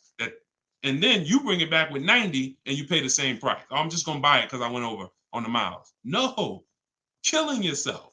You're realizing the loss. So again, this is why we want to be in your life. This is why I'm doing my best to be in your life so that you can avoid these things. Anybody who really wants to have somebody, like we're set up. We've been doing this for 3 years as far as a company, providing education. So, I mean, whether it's hundreds, thousands, dozens, we're set up to make sure that everybody who wants to protect themselves and get the best deals are able to do it. Paula, got my book. Phenomenal. Use it. Everybody that got the book, thank you. I appreciate you, brother. Thank you so much, Lord. I appreciate you. We're going to be doing these lives regularly. I think, this is the best format. I like to come and interact and really answer questions and really show y'all, why I want you to start treating cars, buying cars and leasing cars, getting cars like buying small houses. Most people treat getting cars like going to Walmart and getting a TV, big screen. You come back home and you're like, man, it's like you get an itch, but you get an itch for a $30,000 decision or a $10,000 decision. When you start planning out your car purchases the way I'm going to show you, and you go in with a system and a strategy, the way that's taught in my book is 7 steps. First step is deciding whether you lease or buy. 7th step is delivery. So by the time you get to step 7 in my book, by the time you get to step 7 of what I teach, you should be picking up your car or it should be being delivered to you. So it's not about learning and reading and then, okay, Deshone, I just read everything. I just learned everything. I just watched all the videos. Now I'm ready to go get my car. No, we're going to you learn by doing. And if I teach you a different way to shop, different things to do, by the time you get your car, you're going to be like, oh, I didn't need Deshone to tell me what to do step 1 through 7. I just needed him to tell me this is step 1, do that. And then when I'm done, I come back. Okay, Deshone, I did step 1. What's step 2? Here's step 2. Do this now. Okay, perfect. Let me go on these websites, do step 2. Perfect. Just did step 2, Deshone. Perfect. Here's step 3. Do this. And we found that has been able to guarantee success for so many people. And that's how they're able to get the same deals that I get. Like this is this lady right here, this young lady, like Taupe. She got a BMW $54,750 BMW, putting dealers against each other. She got it for $690 a month. She got the protection plan and raised it up. Her payment on that BMW. Now, mind you, if you can see on YouTube, if you can see on Facebook, you can see this slide. $690 a month. People are paying for that $54,000 BMW. People are paying $1,100 a month. To go in and purchase that car, $54,000 is $1,100 a month with no money down because she didn't do any money down. $690. You see what I'm saying? Some of you might be looking, and quite honestly, some people may watch it because we're going to syndicate this. Whether you're watching this live or in syndication, doesn't change the value.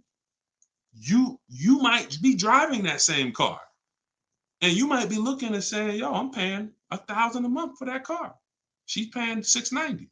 I put $8,000 down. She put no money down. We can't compare. You think Dave Ramsey, God forbid, and look, shout out to Dave Ramsey. I love what he teaches in terms of financial literacy. I love that he teaches people to invest and build for retirement and make sure I love that. But there's an area that he doesn't know what he's talking about, and that's when it comes to cars. See, look, credit is a big part of it has a lot to do with me helping you. Y'all don't hear me teaching credit. It's important.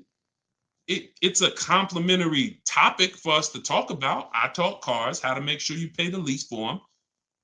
Yeah, maybe naturally. Let me get some credit tips too. Rodney, you could just go right to my TikTok bio, grab your book. It's 75% off. Click the link in my TikTok bio. You think she can ever listen to someone that tells her you shouldn't be leasing?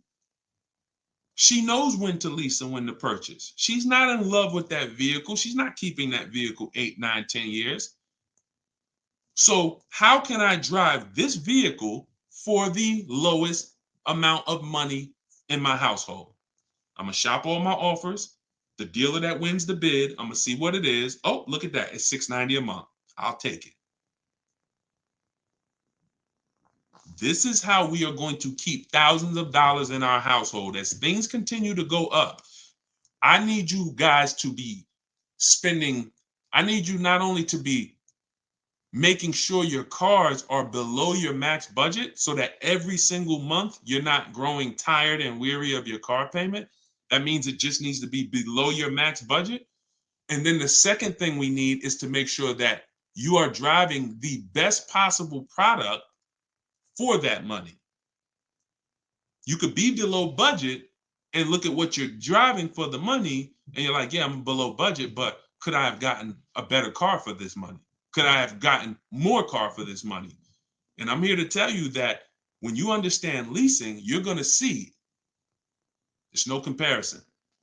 $690 a month for a daggone $1,100 a month vehicle to purchase. So short term, less than 8 years, we always lease. We never purchase.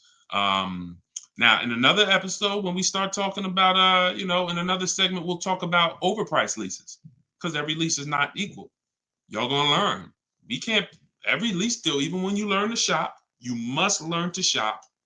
You must, because some 80% of dealers are overpriced on their leases. 80% of dealers who gave Tope a quote, let me come back from this screen. 80% of dealers who gave a quote to this young lady, Tope, on her BMW, were a lot higher. Some of you even saw it on the video. It said it when she wrote it. It said, man, all these other offers were a lot higher. That's how it's supposed to be. So you can't go back and forth with one dealer. You must reveal the best dealer, the best offer through multiple offers. So that's what you do. And you do that whether you're leasing or purchasing. And when you start doing that, you'll understand. That's in the book. That's what I teach. Bids. One-to-one negotiation is dead. I want y'all to eliminate one-to-one from we never do it. Because you cannot do that with any other item and win.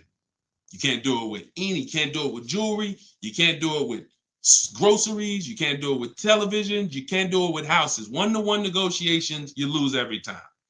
You must see multiple options, multiple offers, and then we pick the best one. And what you see is that's gonna be done with loans we get, cars we buy, and cars that we sell. We don't trade. So, all right, yeah, this has been great. I need her contact. I don't know what you, I guess y'all having a conversation. I didn't know what y'all needed contact-wise. All right, let's see. Is buying and selling a car a good hustle? I'm not really teaching people how to buy and sell cars because, there's, if you want to go into the car business, that's not what I teach. Do I have to log out to purchase the book? You shouldn't have to. Let me try to reset. Let me know if it's still showing a $97 price or if everybody was able to get the 75% off price. Let us know. All right, I just reset it, so it should give you an opportunity to go back in there now and get your and get it at the 97% off. All right. Buy dealer loaner cars. It depends. Those can be great opportunities. But again, we still need something to compare it to, Tina. Tina on Facebook said, buy dealer loaner cars. Now, we will buy or lease a loaner car if it's a great offer. So when we reach out to dealers, you'll see in the book, I teach you to go to the website because I give you my scripts. I tell you what to say. Some of you could do it by phone if you want to call a dealership and try to get multiple offers, but I would only speak to a sales manager. And even then, you got to just make sure that you but only speak to a sales manager. But the point is, if they have a loaner car, it needs to be so much better than what I could get a brand new one for. So if, for instance, if the dealer that wins the bid is offering me $3,000 off on a brand new one, but a dealer with a loaner car is only offering me $3,000 off or $3,500 off, and it has 3,000 miles on it, I'm going to go with the brand new. But if I don't have anything to compare it to, then I might think 3,000 off is a good offer for the loaner car. See what I'm saying? See, price assurance is when you guarantee. I want y'all, listen, if you want price assurance, type PA in the comments. You want this every time you make a deal. Price assurance means I guarantee that I paid the lowest price that I could have paid. That's called price assurance. I want you to understand, some of you have been, though, is that possible with cars? That's what I want you to move from now on. I never want you to make another car deal without price assurance. How do you get price assurance? Multiple offers. It's the same way you get price assurance when you're buying groceries, when you're buying, spaghetti sauce. I know I saw enough offers to know there was nothing out there less. Not, I went in, I looked at one brand and said, I gotta have it. I like those. And it was $1 off. And I thought see, price assurance is the best thing with a car, because you literally can look at all these offers and say, this is the best one. It's amazing when you realize you're the prize. Some of you be like, man, I haven't been treated like I'm the prize. I know, we're gonna change that. When you use the systems that I want you to use, you'll realize, dang, I've been the prize the whole time. You mean all of these banks and credit unions would work this hard to try to give me, it's all these options I got? It seemed like before I really didn't know all my options. That's right.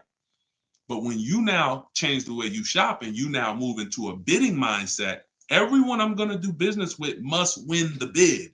The bank, the credit union must win the bid. And then I'm going to give the dealers a chance to see if they can beat it. Now they bank's going to get a chance to bid. Very soon we'll talk about how to do that without affecting your credit. I want to show y'all this bank bidding war process. We have a specific way we shop for loans, credit unions, banks. We let dealers access our credit, and the way it shows as one inquiry when it comes to affecting our score. You must learn that, because when you see how much money is in the loans, you're gonna be mad. You're gonna be like, dang, I never shopped around the way I should have for my loan. I never shopped around. That's fine. No, there was no one to tell you. Now there is someone to tell you that if you have a $30,000 loan and the interest rate is 5.9, if you could have got 4.9, that'd have saved you $1,000. You get what I'm saying? If you have a $50,000 loan, 1 point on the interest rate, save you $2,000. So we must imagine if you could get 2 points lower, say you $4,000. So we are excited to try to get money off the car. We're going to be just as excited to make sure we're not giving that money in our loan. The banks are not loving us because we don't want the banks to like us. We want the banks to say, man, we barely making any money on this loan, but we'll take it. You don't want the bank to say, every time they need a loan, they just come right to us. They love us. Give them 5.9. They don't ask no question. Give them 6.29. Give them 7.2. Whatever. They're not gonna shop. No, we don't want that. So, all right, y'all. So I will be back for another segment. These are the things we're gonna continue to do. We'll be live on all 4 platforms. We look to partner with more platforms in the future. So if there's a platform that y'all think we should be on streaming, let us know. Right now, we are, Facebook, Instagram, TikTok, and YouTube. So it's been great. We had probably, consistently 400 or 500 people on here. And so if you want to get your book at 75% off, as long as the timer hasn't come down, you should click the TikTok bio. Name of the book is Car Shopping for People That Hate Car Shopping. If you Google it, you'll see it's already rated 4.94 on Goodreads. We have 31 reviews. So we're on our way to being a 5-star bestseller. And it's really the people using it. So I want you all to use it. Get it for 75% off. Normal price is $97. Download it immediately. Start to use it. If you're on YouTube or Facebook, you can scan the QR code and get your copy, or go to Deshone's book. Yes, Mandy. Facebook is the same handle, Deshone the Auto Advisor, on every channel, whether it's YouTube, Facebook, Instagram. It's always Deshone the Auto Advisor. So we'll be back to answer more questions. We'll be talking more about leasing, but we'll be talking more about deal structure, shopping, how to check and make sure cars are reliable. There's a lot of cars going out here with bad reliability ratings, bad longevity ratings. So they are not the cars that we need to be buying for keepers. We got things we got to look out for, y'all. Like, this is the tip of the iceberg. We're buying a car to keep. You know how many people have bought a car, it wasn't quality, we didn't check longevity. I thought I was going to keep it 8 years, 10 years, but car started giving me issues, transmission issues at 80,000 miles. I didn't know that. We got to make sure we're checking these things. We got to make sure we look into every, so we'll break this down step by step. I'll be going over my system, my 7-step system, and just going deep with pieces of it and answering you guys' questions. Borrow against your money in the bank. Yeah, that's fine. Whatever gets you the biggest net return, Tina. She said, I don't get loans. Borrow against your money in the bank. As long as, just whatever gets you the best net return. I'm just here to tell you that interest isn't the only loss on money. Opportunity cost is a loss when it comes to financial. If you were taking a class on finance, opportunity cost is real. If I could have put my money in something and made 10% on it, but my money was in a car and I didn't have that money, and that money is losing me 10% in the car. So let's just say I put the 20 grand in the car, and then every year that 20 grand is worth 2,000 less, then I'm losing. It's a negative 10% return every year on that 20 grand. When I could have had that 20 grand somewhere getting me 10%, use the bank's money at 4%, and now I'm still at a net positive when it comes to, am I richer at the end of the year? Am I richer at the end of the month? So I just say that to say we've been taught when it comes to finance, we just talk interest. Oh, I don't want to pay interest. I don't want to pay interest. But I'm here to make sure everyone knows the total package of why people who don't pay cash for cars, who could afford to, who literally can write $100,000 check for anything they want, why they don't. See, I'm not interested in, I'm interested in why the people who could pay cash for cars choose not to. And it's not what you've been taught. Some of it's not because, they just love debt. Now, these people have paid off houses. So these are the things that we're going to be talking about. So, and again, all in my book. If you want it all in one place, grab your copy. But yeah, this was a great segment. We will certainly be back. Always a pleasure. And just make sure you're subscribed so you do get notifications when we go live. Make sure you're subscribed on TikTok. Make sure you're following so that when we're live, you can jump on because we're going to be doing this a lot. All right. I'll see y'all soon. God bless everybody.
I'm on TikTok. All right. This is our first time going for everybody. So I think we're hold on, let me hit Instagram. See, but then when I come here, I hit go live. Okay, here we go. We're good. We're good. I think we're good on all 4 platforms for the first time. Listen, if you are car shopping now or in the next 12 months, I want you to type me in the comments. No matter where you are, I want you to type me in the comments. We are live on Instagram, YouTube, Facebook, as well as TikTok. Good to see you, Colette. Good to see you, Andrew. After you come in, we haven't done this in a while because I'm just getting back into going live. But if you've been with us for a little bit, you know we do a roll call. Where are you checking in at? Good morning, good afternoon, good evening, depending on what time. I see you, South Carolina. Okay. As you come in, if you're on TikTok, could you hit the like button and just, let TikTok know that we're going to be spending some time here. We're going to be talking about some serious money as you come in. If you could like the broadcast, if you're into financial literacy, this is the Auto Advisors. Like this, the name of this segment here is the Auto Advisors. We're going to be doing car Q&A. If you don't know me, this may be your first time seeing me. My name is Deshone. I'm publicly known as Deshone the Auto Advisor. I spent 14 years in the car business before I left in 2020 to focus on teaching people. I see we got Jacksonville, Florida. We got Houston. Okay. We got a couple hundred people on already between all the platforms. We have Philly in the house. I see you. As you come in, just get your questions ready. What I'm going to be doing is going over various topics and doing lots of Q&A. So we're going to be spending this time that, y'all going to hear me go from things like leasing versus buying to things like structuring your deal and budgeting, all with the goal of helping you get below market car deals. So as you come in, if you could tag somebody, I promise you, here's what's going to happen. If one of your friends finds out that you've been following me, following the channel, using what we talk about over here to save money on cars, and then you didn't tag them and they find out later, man, I found this guy, Deshone, he's on, and you're like, hey, yeah, I've been following him for years. And they're like, man, why didn't you tag me? Why didn't you share the wisdom? So I want you to definitely do that. And I guarantee your friends will thank you. So as we come in, let's get ready for Q&A. I just want to make sure I did all the housekeeping. My new digital book, Car Shopping for People That Hate Car Shopping, is on sale right now. It's 75% off for our launch, so it will be 75% off the whole time that we're on. If you're seeing this video, you can go to deshonsbook.com, get your copy for 75% off. It's a digital book, and it's digital for a reason, y'all. It must be. I got links in there. I got links to scripts that you're going to be using. I don't want you guys having unpredictable car buying experiences. I want to see you having very predictable, controlled experiences. And in order for you to do that, you have to know what to say. And so I'm going to be talking about all of that. We'll be talking about all of this while we're on. So let's get to the Q&A. I just want to make sure you know, if you're on TikTok, you could go to my TikTok bio, get your copy. It's on sale for a couple minutes for 75% off. And then if you're on Instagram, you could go to my bio. If you're watching online, you can go to Deshone's book, or you can scan the QR code. All right, so let's get into it. Let me just make sure I can see the comments on Instagram. Let's see if I go live here. And okay. Can you talk about, this is Kira from TikTok. She said, can you talk about turning in a lease vehicle to another dealership to lease their vehicle? Very good question. We don't want to turn in lease vehicles without making sure we can't make any money on them. Some people have asked, do we have equity in every car? Equity is not in every car, but you do need to check if you have equity before you return your vehicle. Here's how we do it. We're going to call our bank. We're going to get our payoff. We need to get our payoff. You don't want the residual value, because the residual value doesn't include any payment you have, anything. You need the payoff. And what that's going to do is tell you the price that you could buy the car for. Now there's a customer payoff. Can we light up the likes on TikTok, please, so we could get some attention and let people know we setting people free financially. If you on YouTube, if you on Facebook, if you could like the broadcast and tag somebody, I promise they'll thank you. So the first thing we're doing, y'all, we're never returning our leases. We are never returning our leases without doing an equity assessment. We got to check to see if we have any equity in our vehicle. We get our payoff. And then we're going to get at least 5 cash offers. At least 5 cash offers. What does that look like? That means you're getting offers from Vroom's out of business. Driveway, you're getting offers from, and I'm gonna tell you, when you do this, if you are selling a lease, you must put no when it asks, is the vehicle a lease? You must put no. And I'm gonna tell you why. The way these companies are set up, they're set up to buy vehicles. But in 2022, 2021, when they saw us making all this money selling our leases, a lot of the auto companies got the banks implemented what's known as a third-party restriction, which doesn't limit if you can sell your vehicle. It doesn't. It limits who you can sell it to. So we got to ask our banks, do I have a third-party restriction? And the way these buyers' websites are set up, the ones I just named, the Driveways, the AutoNations, the Kelly's Blue Book Instant Cash Offers, these are people who literally inspect your car, give you a check the same day, CarMax, Carvana, and we must get offers from all of them. See, we don't realize, as y'all learn more about saving thousands effortlessly and easily, you're going to learn it comes through bids. It comes through bids. It doesn't come through giving one person an opportunity to buy your vehicle. We must get bids. When we let the market bid on our vehicles, we're going to win every single time. We're never going to worry about if we overspent. We're never going to worry. This is all in the book. So everything I'm teaching y'all on this live and in my free vid, it's all in my book, step by step, 75% off, get yours. But you have to know exactly what the market will pay for our vehicle. We must know that, and that's very easy to do. Going to these websites, getting these offers. Their offers are really good. They put their best foot forward. Sometimes the dealerships, which are Kelly's Blue Book, Instant Cash Offer, AutoNation, they might try to, what they're trying to do is put a number online and see if they can stand by it. So we got to make sure we're very accurate when we tell people how much, what the condition is of our vehicle. But then we're getting offers. So if you get those offers, y'all, and you see that those offers are $1,000, $2,000, $3,000 more than your payoff, then that means you have equity. If it's $4,000 or $5,000, that means you have equity. And here's what you got to know. The customer payoff for our leases, when we're done, we're still talking about answering this young lady's question about what the lease in process is. She asks, should we return a lease and lease another vehicle from the same dealer or a different dealer? What I'm trying to tell y'all and get across to y'all is all of our transactions from now on, who we sell our car to, that's going to be different than who we buy our car from. See, y'all know that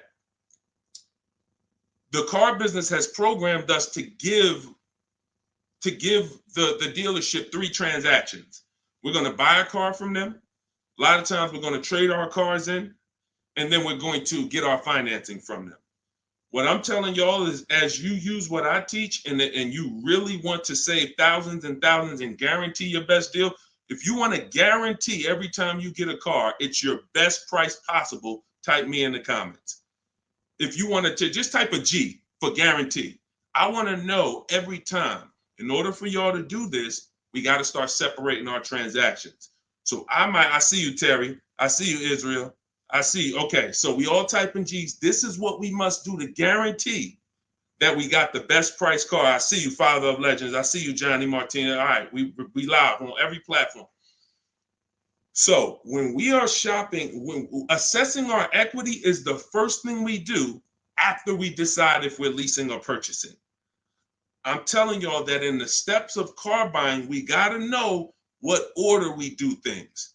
It's just like baking a cake. If we put the eggs in first and then we put the milk, and it said, no, don't put the milk in until, I don't know, you've let the thing sit for 10 minutes. You just put the milk in, it's not going to be right?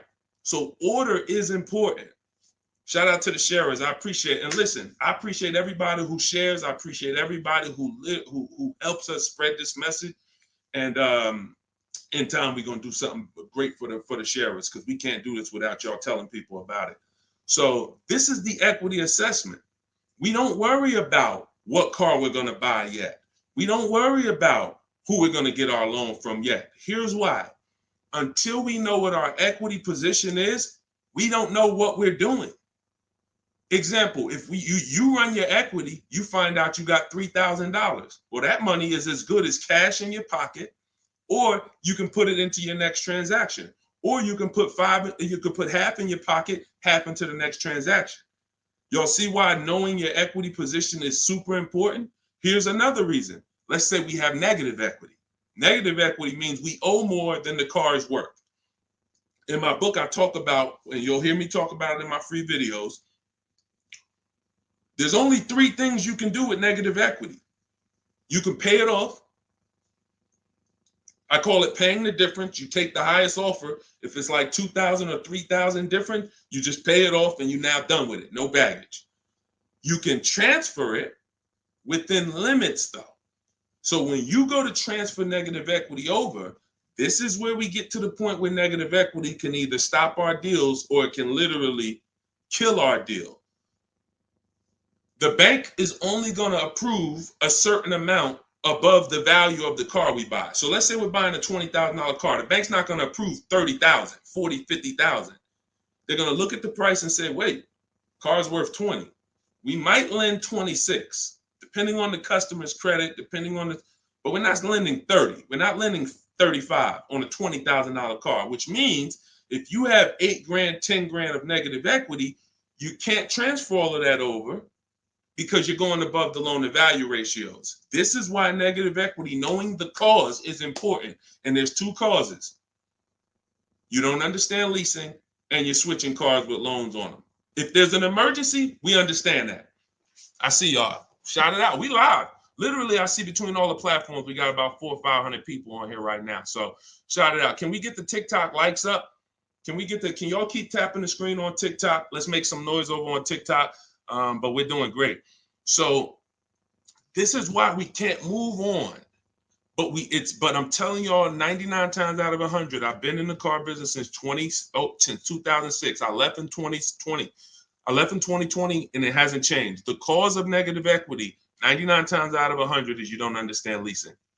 You buy cars, you're not keeping them long enough to pay them off and win with the depreciation. It's not just paying off the car. Some people say, oh, Deshone, I pay off my cars in 2-3 years. But your car's depreciated value is what you need to try to avoid. You need to try to avoid taking depreciation hits. And what y'all going to learn more from me is the 8-year rule.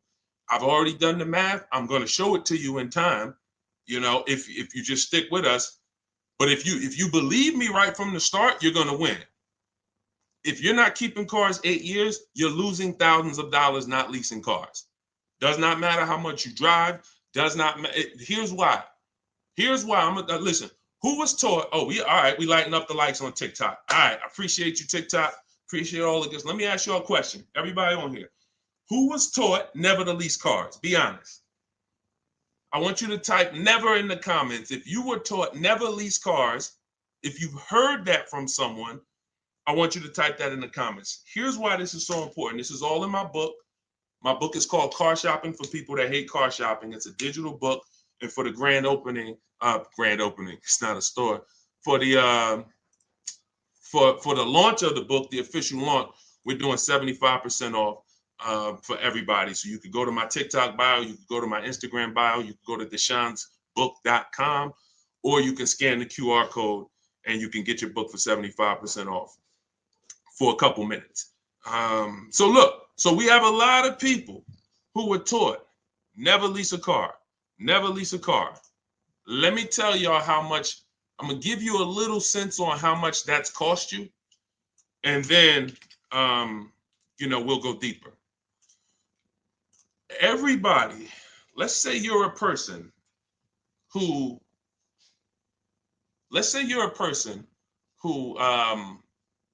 keeps their cars until the wheels fall off. We call those cars keepers. If your next car is going to be a keeper, type K.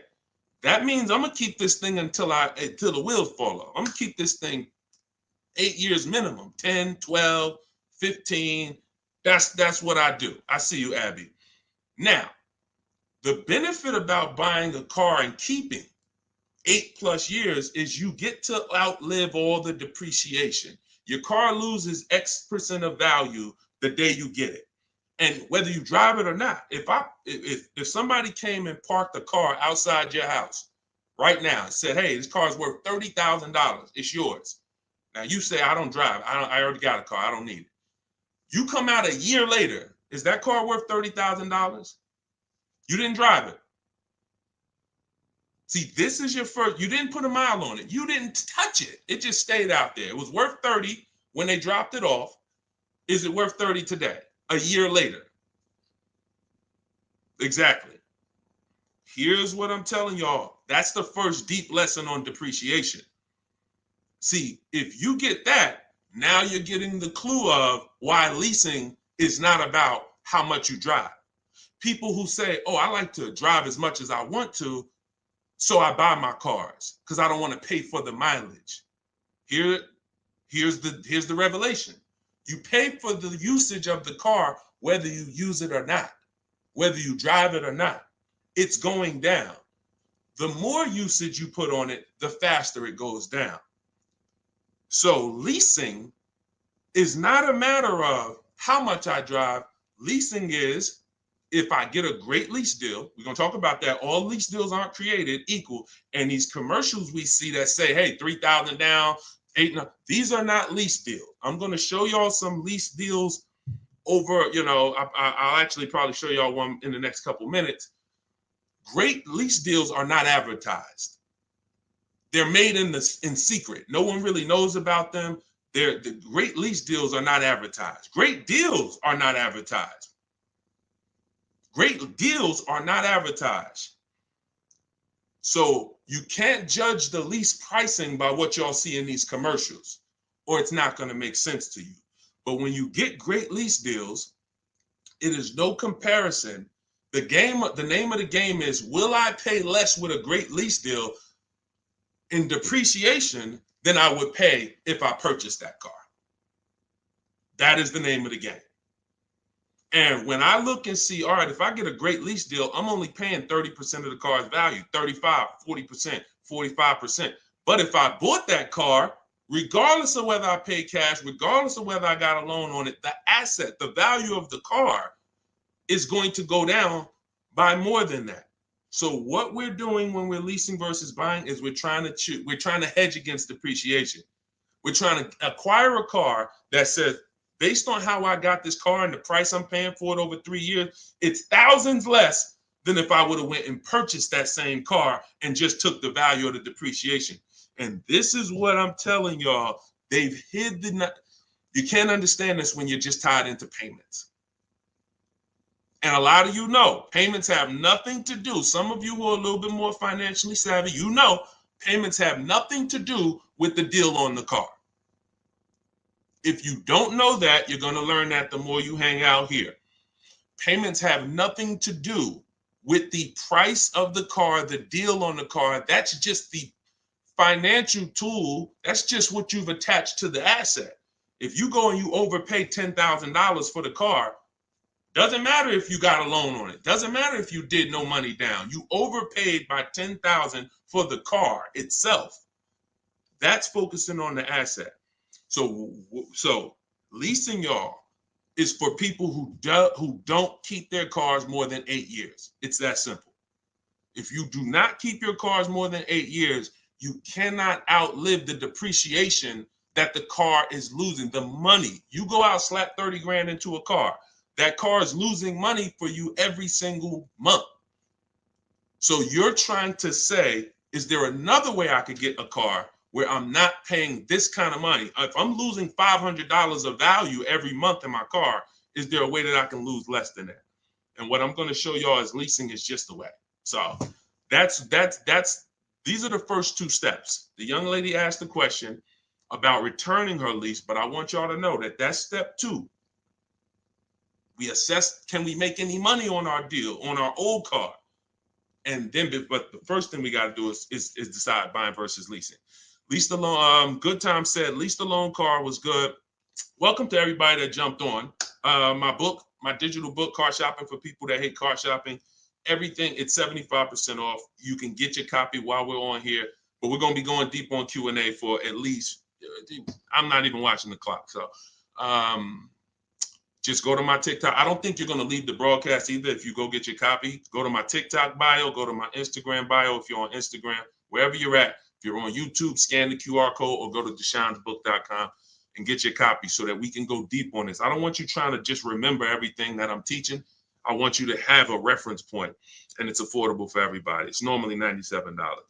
Okay, let's go. Things are way too complicated to fix now. I guess you're talking about when it comes to cars, electronics. Another reason people don't feel as confident keeping their cars like they used to is because the cars are getting a little bit more complex. It used to be very simple for you to find a good car, keep it 10, 12, 15 years. There's still cars out there that you can confidently do that if you make sure that you're checking the reliability of the car, checking the longevity of the car. We do this on Google. We have to make sure the cars we're buying are good cars. Then we can certainly avoid, you know, a lot of these cars. But yes, that is a lot of people don't feel as confident keeping cars long term as they used to. How about a lease to buy at the end compared to straight out buying? Cousin Al, that's a good question. He said, how about buying a lease to purchase? Who's heard of that? Who's heard that term before? A lease to buy on a car. You may have heard it with a house. If you've heard that, if you've heard that, let me tell you why that's a bad idea. We're mixing two strategies. See, there's nothing better than for the long-term person than us buying a long-term car, making sure we pay less than everyone else. That we're gonna do that. We're gonna get you stay around me. You learn from what I do, what I teach. You're gonna get below market car deals, new cars, leases, pre-owned cars. The best way to save the most money on a car is to buy it. You could decide new or pre-owned. It's really pre-owned, and you keep the thing 10, 12, 15 years. Because your cost per year is going to be so low. When you look at how much money you paid for the car over the long run, it's going to be like, wow, I only paid $2,000 per year, or $500. The longer you keep.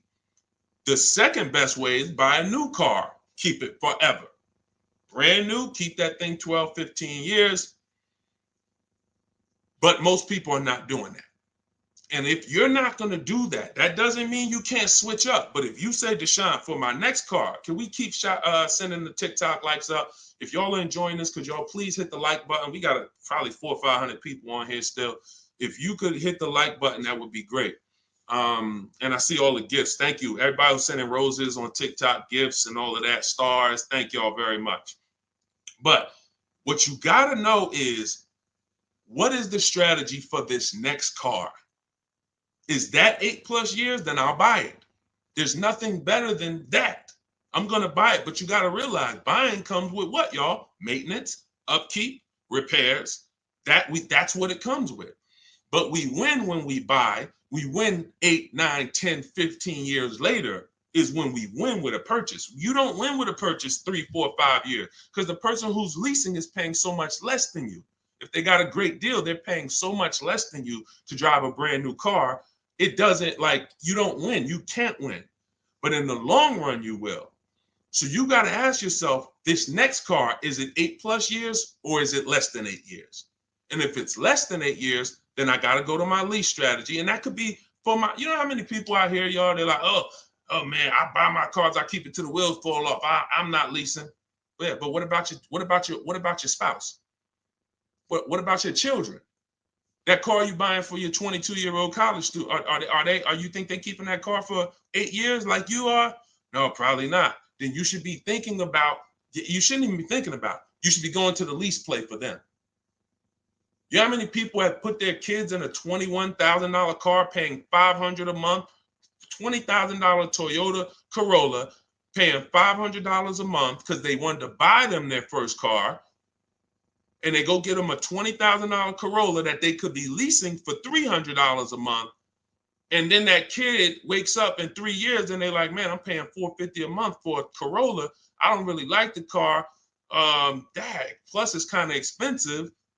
This is what happens. I've seen it millions of times. Some of you may have experienced this. Your first car might have been like that. Maybe your parents went and got you your first car and purchased it.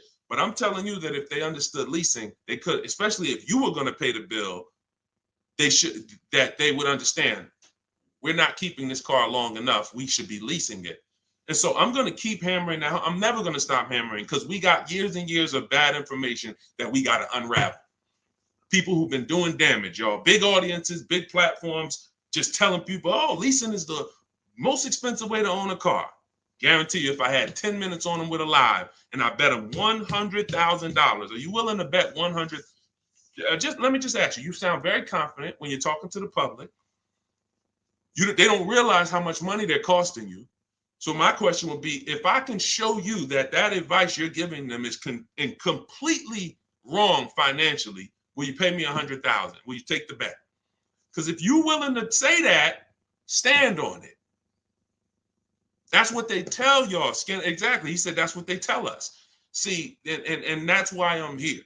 That's why it's very important what we do. That's why it's important when you share, when you tell somebody about these broadcasts, when you tell somebody, watch what they're doing over there at the like we're coming in to unravel years of bad advice.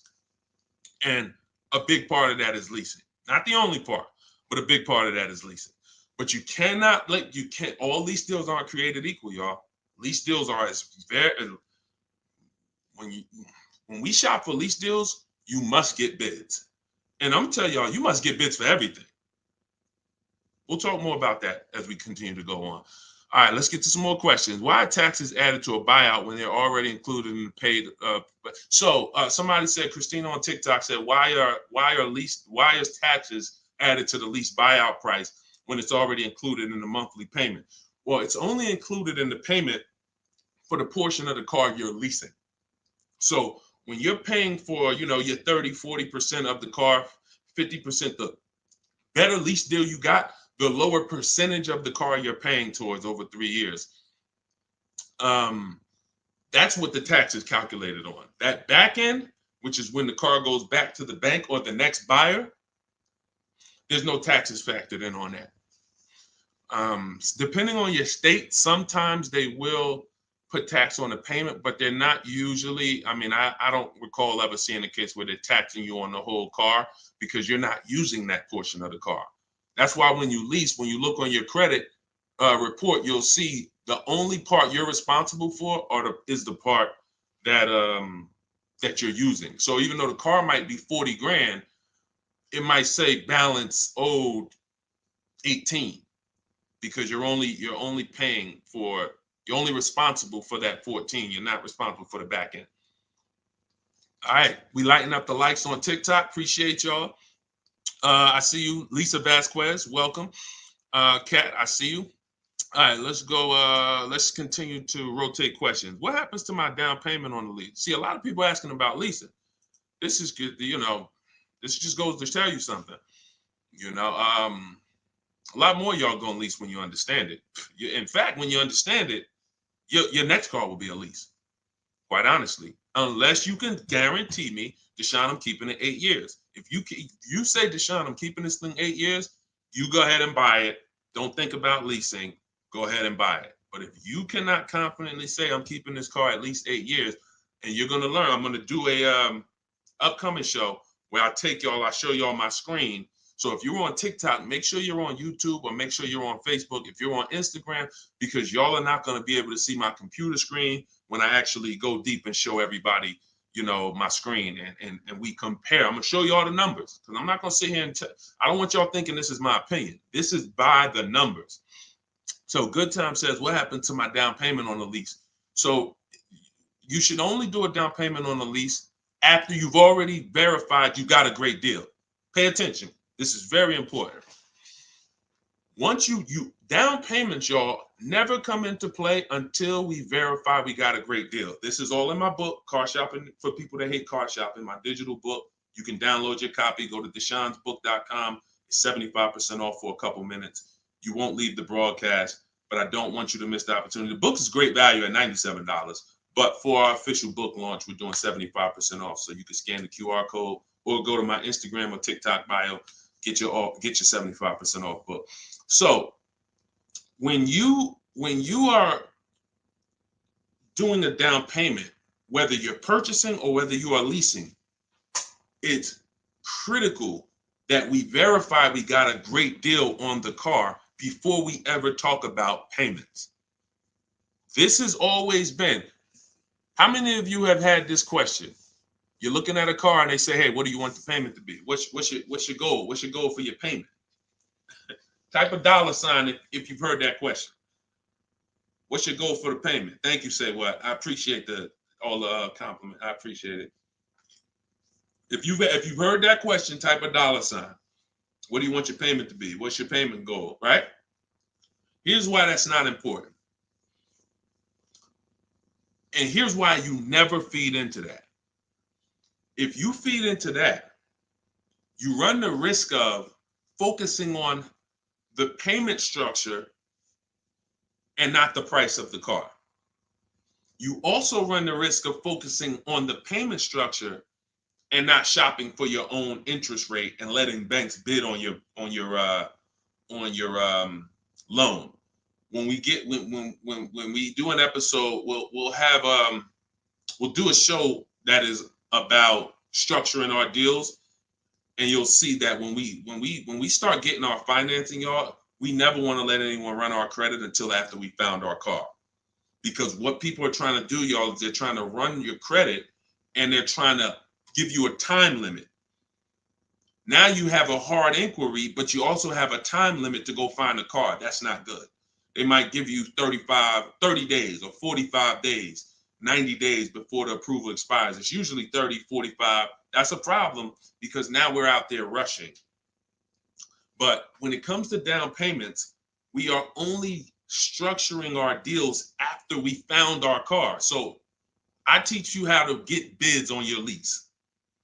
Get bids on your lease, get bids when you're buying a new car. Once you find the dealer that gives you the lowest bid, now you come in and you see how you want to structure the deal. You must get bids first. And the way we shop for leases, I'll tell you about how we shop for purchases too, but the way we shop for leases, we must get all these offers because there's so much money that could be hidden in a lease. It's ridiculous. People would love for y'all to come in and lease and come in and say, oh man, Deshone said, I'm gonna start leasing. Now you go in and they structure you a lease deal. It looks better than a purchase, but it's still not a good deal. So that's why we gotta know when we are shopping for leases, we are always shopping offers with, here's how you shop them. This is in the book, but if y'all want to try to remember this, be my guest. You are getting your lease deals, your offers with first month's payment total out of pocket.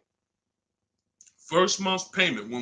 Now look, when you shop for a brand new car, you are always getting your offers with tax, title, license, all fees included.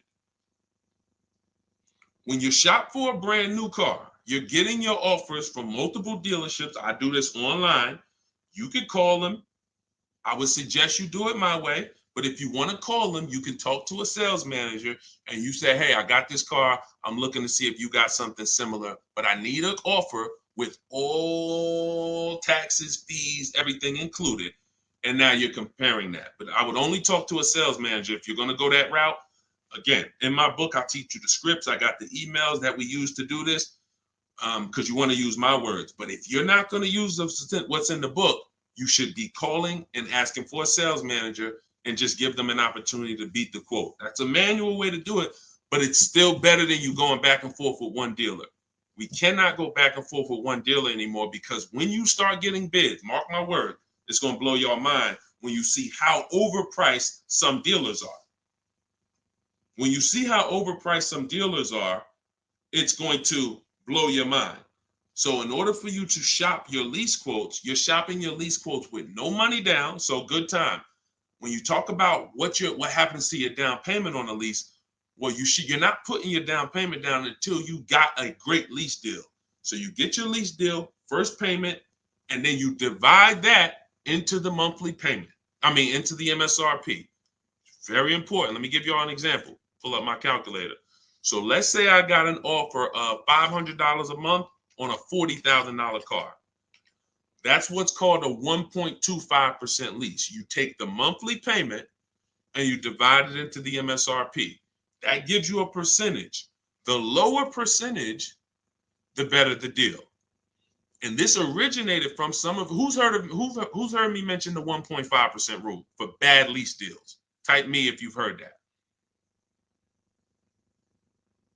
No, you don't have to tell them you're pre-qualified before you go. It's not even a question. We're just shopping for the price of a car. So you've heard, okay. Okay. So, see, and I looked at another question while I was in the middle of answering one. So, wait, we were talking about lease quotes. We were talking about, okay. Okay, that's right. The 1.5% rule. So when y'all hear me mention the 1.5% rule, I'm telling y'all, again, it goes back to the fact the lease, the name of the game with a lease is how much can I pay for a car over 3 years that I'm giving back? The lower, the better. So since the beginning of time, people who got great lease deals knew about the 1% rule. The 1% rule said, if I buy a car, if my lease payment is 1% of the MSRP or below, it's a steal. So if I'm looking at a $40,000 car and my lease payment on it, 12,000 miles per year, is $400 a month, no money out. No money. I know that y'all may have been taught, yo, you got to put money down when you lease. That is a lie. I'm going to be peeling back a lot of lies, a lot of misconceptions, a lot of bad belief systems that we've picked up, and we're going to tear those down. So money down with a lease is absolutely not a requirement. So when we're getting our lease deals, example, 2018, I leased a 2018 Jeep Grand Cherokee Laredo. It was $35,000. I gave them $330 a month, and I drove off. That was my payment. 39-month lease. We'll talk about in the future. We don't do 4-year leases. We'll talk about that in the future. But that's the 1% rule. 1%. Now look at that. Think about value, y'all. You drive off the lot in a brand new $35,000 car, and you're paying $330 a month. That's under 1%. So these are steals. I call these steals. You ever see a lease deal like that? It's not a deal. It's a steal. Now, in order to get that type of deal, you need a great lease program. So we can't. So it's not just like, oh, every car has a 1% deal. No, if they don't have a ton of rebates, if they don't have a good residual value, if they don't have a good rate, then it's not going to happen.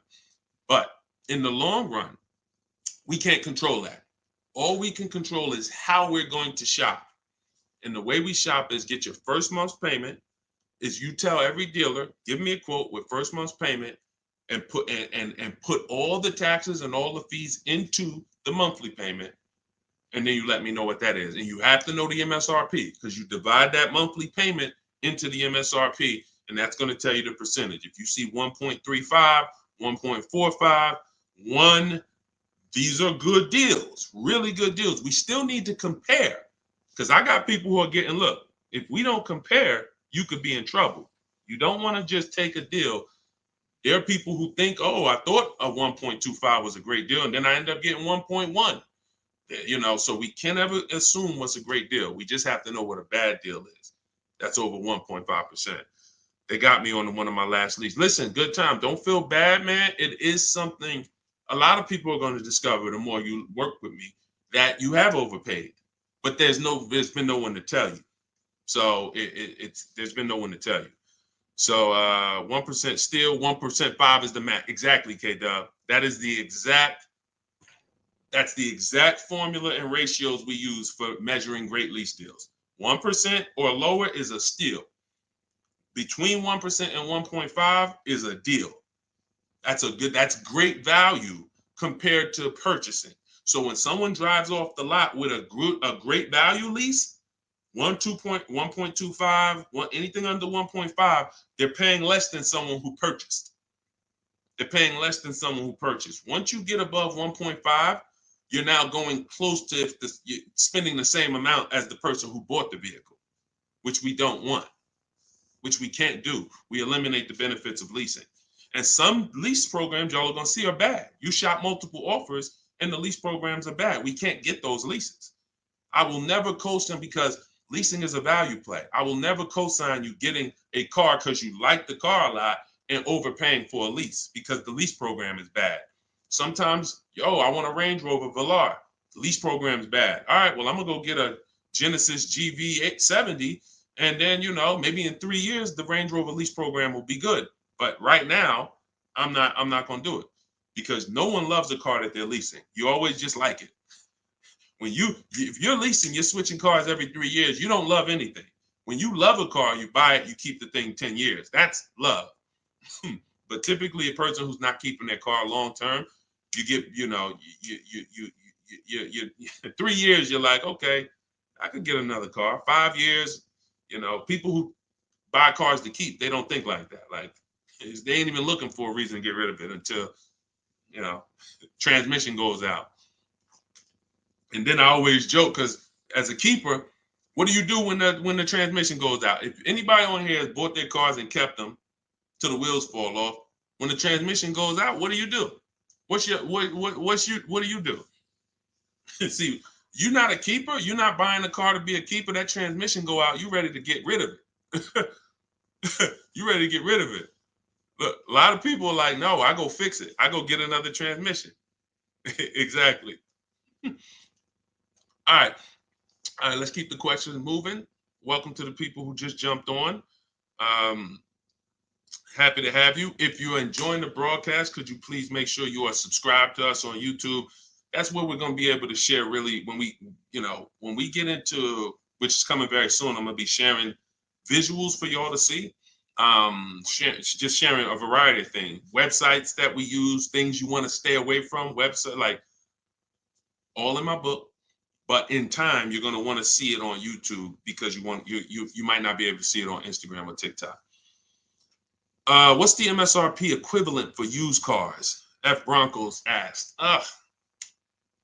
Here's what who's purchased a used car? Type a U. If you purchased a used car before, type a U.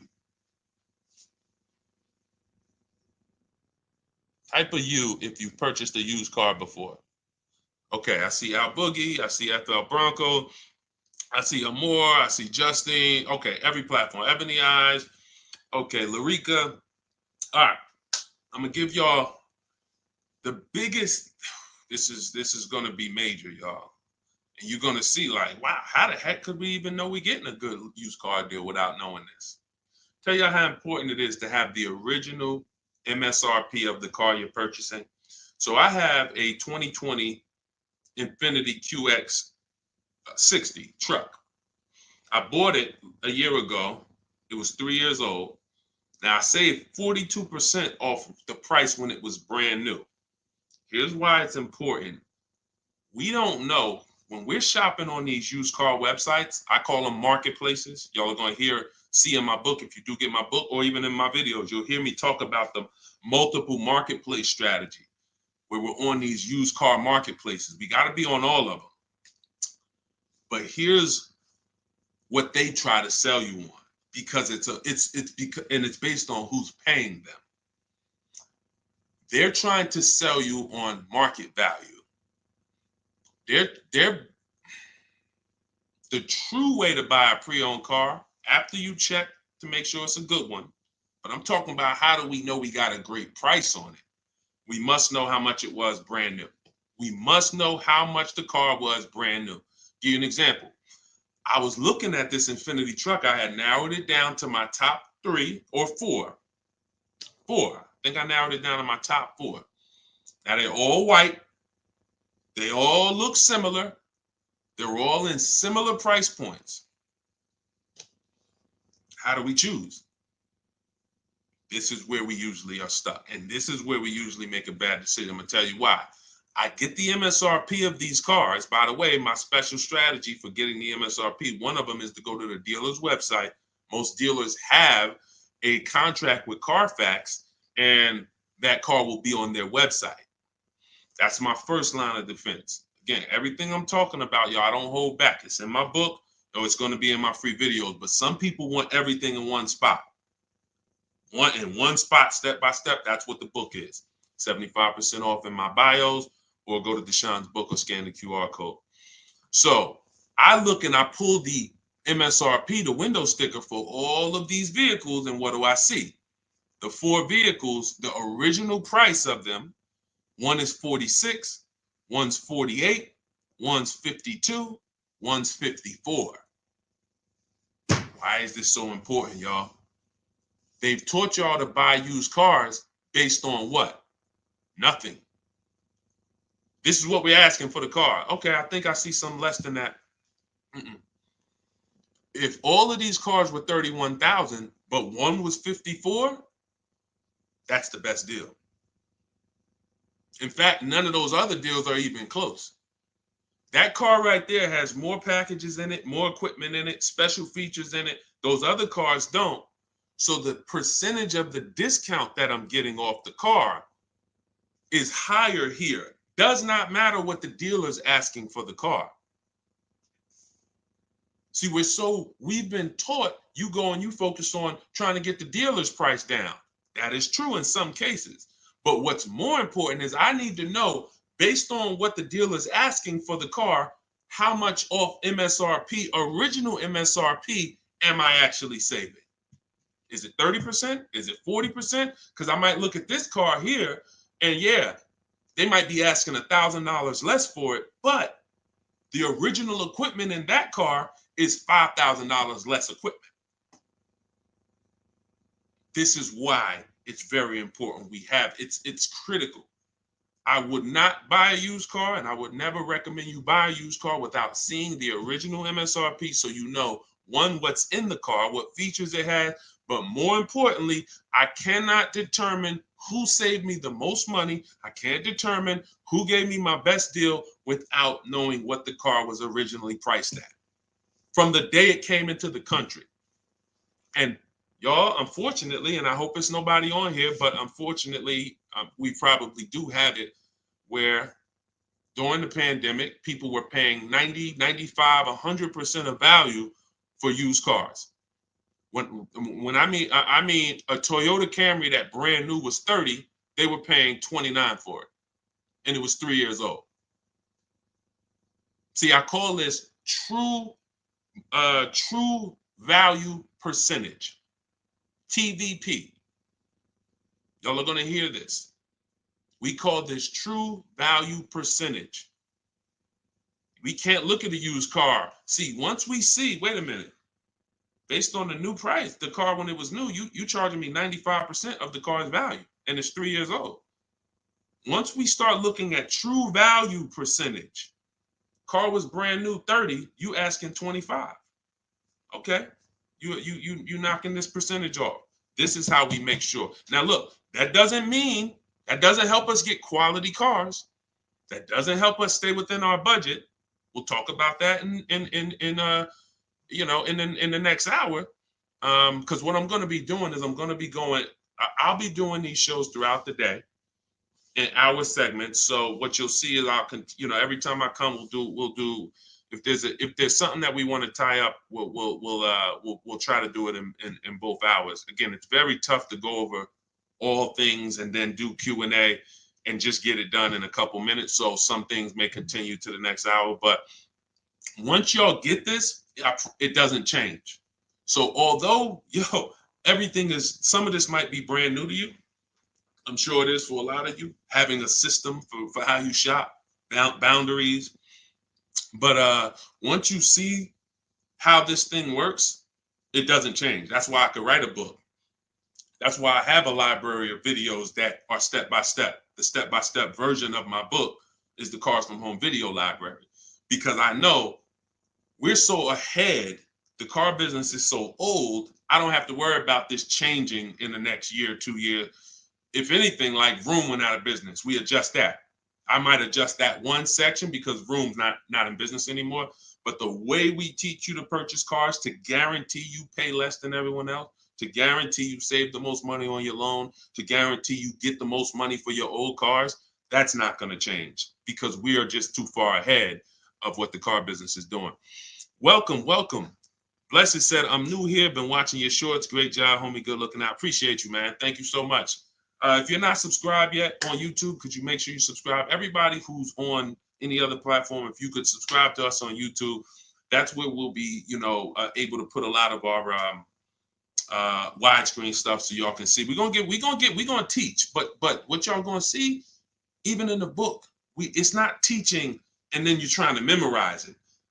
It's just shop different, When you shop different, you'll see, oh, this is a better way to shop. And then you're going to learn by doing. It ain't learning by memorizing. Hey, thank you, Sonny. Said, just purchased my ebook. Thanks for sharing. My pleasure. Everybody could get it for 75% off in my TikTok bio or my Instagram bio, or you could go to deshonesbook.com or scan the QR code, no matter where you're at. Let's see. I'm new here, but hold on. I got that. Hold on. Let's go. I still can't see the questions on Instagram. For some reason, I can't see the questions on Instagram. We got to figure that out. Now, here's what I will say. If you stay on long enough, somebody's going to ask you a question, because a lot of you, it's going to surprise you, but I know it. We've been working with people long enough to know a lot of you have the same situation, literally. So you stay on, even if you don't, your question doesn't get answered, you'll hear somebody that's, oh, that's the exact same situation that I'm in. Josie said, I really need help. I'm interested in buying a 2001 H1 with 70,000 miles, 75,000. Should I go for a 40,000 of 50K? I don't really understand that. I really need help. I'm interested in buying a 2001 H1 with 75,000. Should I go for 40 or 50K? So I'm guessing you're saying I'm buying a 2001 Hummer with 75,000 miles. Or either is that asking price is 75,000? Should I go for 40 or 50K? No, we go for whoever wins the bid. See, we can't get into, here's where this could hurt us sometimes. You know what we do? We save a certain amount off the price of a car, and then we want to carry it to our next deal and say, well, we should save the same amount on this car. No, because we don't know what the programs were that allowed us to save 7,000 off that car. And I'm talking about new. Pre-owned cars, this is different. Pre-owned cars, you go to the market and you see who has the lowest car for the money. So we're not going local. It's two favorite words, y'all. And some of you, let me see who's been with me for a minute. See if anybody knows. What's my two favorite words when it comes to saving money? And again, this is, I haven't been live and we haven't done this in a, does anyone remember favorite words? Y'all wouldn't know on YouTube, I don't think, unless I used to say this a lot on TikTok. Oh, Alicia said they got kicked out of Instagram. Okay, so come on over to TikTok. All right, it still says we got a lot of people on Instagram, but that's good to know. Okay, we'll check that out. Does anybody remember my two favorite? All right, anyway, I'm gonna tell y'all, and now y'all will know this going forward. And I want these to be your two favorite words: multiple offers. Multiple offers. Very important. When I tell you, when you make multiple offers your two favorite words, you are going to save so much money. It's crazy. So I'm not buying something and there's only one of them out there. I don't have anything to compare it to. That'd be like me walking into the grocery store and I want chips. I really want some barbecue chips. And I go into the aisle and it's only one brand of barbecue chips. Wise Barbecue is the whole store. Now, I don't know if they're charging me a good price because I don't have anything to compare it to. They might say, oh, bag of chips, $4.99. Is that good or not? Well, we don't know. But when I see all the other options, same thing with spaghetti sauce. I need to see all the options. Same thing if some of y'all were buying a TV. If you had to buy a TV right now, if you had to buy a daggone 100-inch TV, are you worried about overpaying for it in this day and age? No, because you know, man, I'm going to go to Amazon, I'm going to go to Best Buy, I'm going to go on this Walmart.com, and by the time I see some options and see what they pricing at, I'm going to be able to choose the best one in 10, 15, 20 minutes, right? That's what comes through. That's price confidence. That's called price confidence. And the only way to have price confidence, to eliminate that feeling of, oh, did I overpay? You think I paid too much for this? Is to learn multiple offers, multiple options. So what you should be doing, Josie, is looking at so many H1s, wherever they are, that I know I'm not going to overpay because I see them all. I see where the price, and I'm gonna teach y'all, this is in the book, and I'll teach y'all in my video. We set up accounts when we're shopping for a new car, because once we know where the prices are, we want to be alerted every new car that pops up, every single used car that pops up, you want to get alert on it. You want that thing coming to your email the minute they post it, because everybody else is not going to be able to move on it because it's too fast. They need time. They need to, oh, let me see it. Okay. But if you know the used car market, like I'm going to teach you, if you know the low prices on this car is 40, the high prices is 55. Soon as that one pops up at 41, you don't have to hesitate. Speed is what gets people deals a lot of times, y'all. I've sat in front of people and I'm literally offering them, and this is back when I was in the dealership, and I'm literally offering them, like, the dealership is making no money. That's how good of a deal it is. And I'm like, listen, miss, like, I'm just telling you, we're making no money. We gave you everything. But they didn't take it. And I'm gonna tell you why. I can't blame them. They didn't have enough other offers to feel confident that what I was giving them was the best. That's the problem. So in order to have price guarantee, price assurance, for us to know that we are paying less than everyone else, we have to see multiple offers. And then in order for us to guarantee that we have not, that's just what it is. Price assurance comes through multiple offers. And then we have to get a quality vehicle. Okay. So all of this I will teach. It's hard to get, maybe like a lot coming at you at once. That's why I would love for you to get the book, Car Shopping for People That Hate Car Shopping, so you could dig into it, so you can see that everything that I teach is methodical. I don't want you trying to remember this. Get the book, take your 75% off for the launch of the book, and then dig in and you'll see, wow, he has this thing set up in systems so that I don't have to be trying to remember what to do. I don't want y'all trying to remember what to do when you're out here shopping for your car. I want you to have a roadmap, a blueprint, and that's what 7 Steps to Saving Time, Money, and Avoiding Dealerships is. Thank you, Curtis. Appreciate it. 10-4. Oh, 10-4. Thank you for the guidance. It's a rare vehicle. If it's a rare vehicle, that's fine, but you don't want to overpay for a rare vehicle. You need to see enough of them to know that you're not overpaying. You don't want to sit there. You know how many people got a rare house? Your value's down. You know, I got a rare house. So if the value is going to be down, think about it. If it's rare buying, then it's rare selling too, which means your market, when you go to sell it, if you go to sell it one day, it's not going to be huge. That's not a car you can sell in 24 hours unless you just want to blow it out price-wise. But in order for you to make sure you don't lose, you got to make sure you buy right. You can't overspend by 10, 15 grand. So just make sure any H1 in this country, you know the price of it. That's all. If I see one over, it could be all the way over on the other side of the country. If I see the price, then I know what the market is. It doesn't matter if it's over there. If they're asking 10 grand less and it's a good car, has great service records, has great title history, has great accident history, doesn't matter. That shows me that's the market price. All right. Thank you, Josie. I'm glad. Enjoy it. You're going to be able to get to any car you want. And you have so many strategies in there for later. If you're buying a used car now, it's in there. If you're going to be leasing, it's in there. If you're going to be buying, you're going to know, all right, man, I want to get a lease for my spouse. Or, hey, you know what? I'm going to get a lease for my kid. Or you just might buy everything. But sometimes you might want to buy brand new. Sometimes you want to buy pre-owned.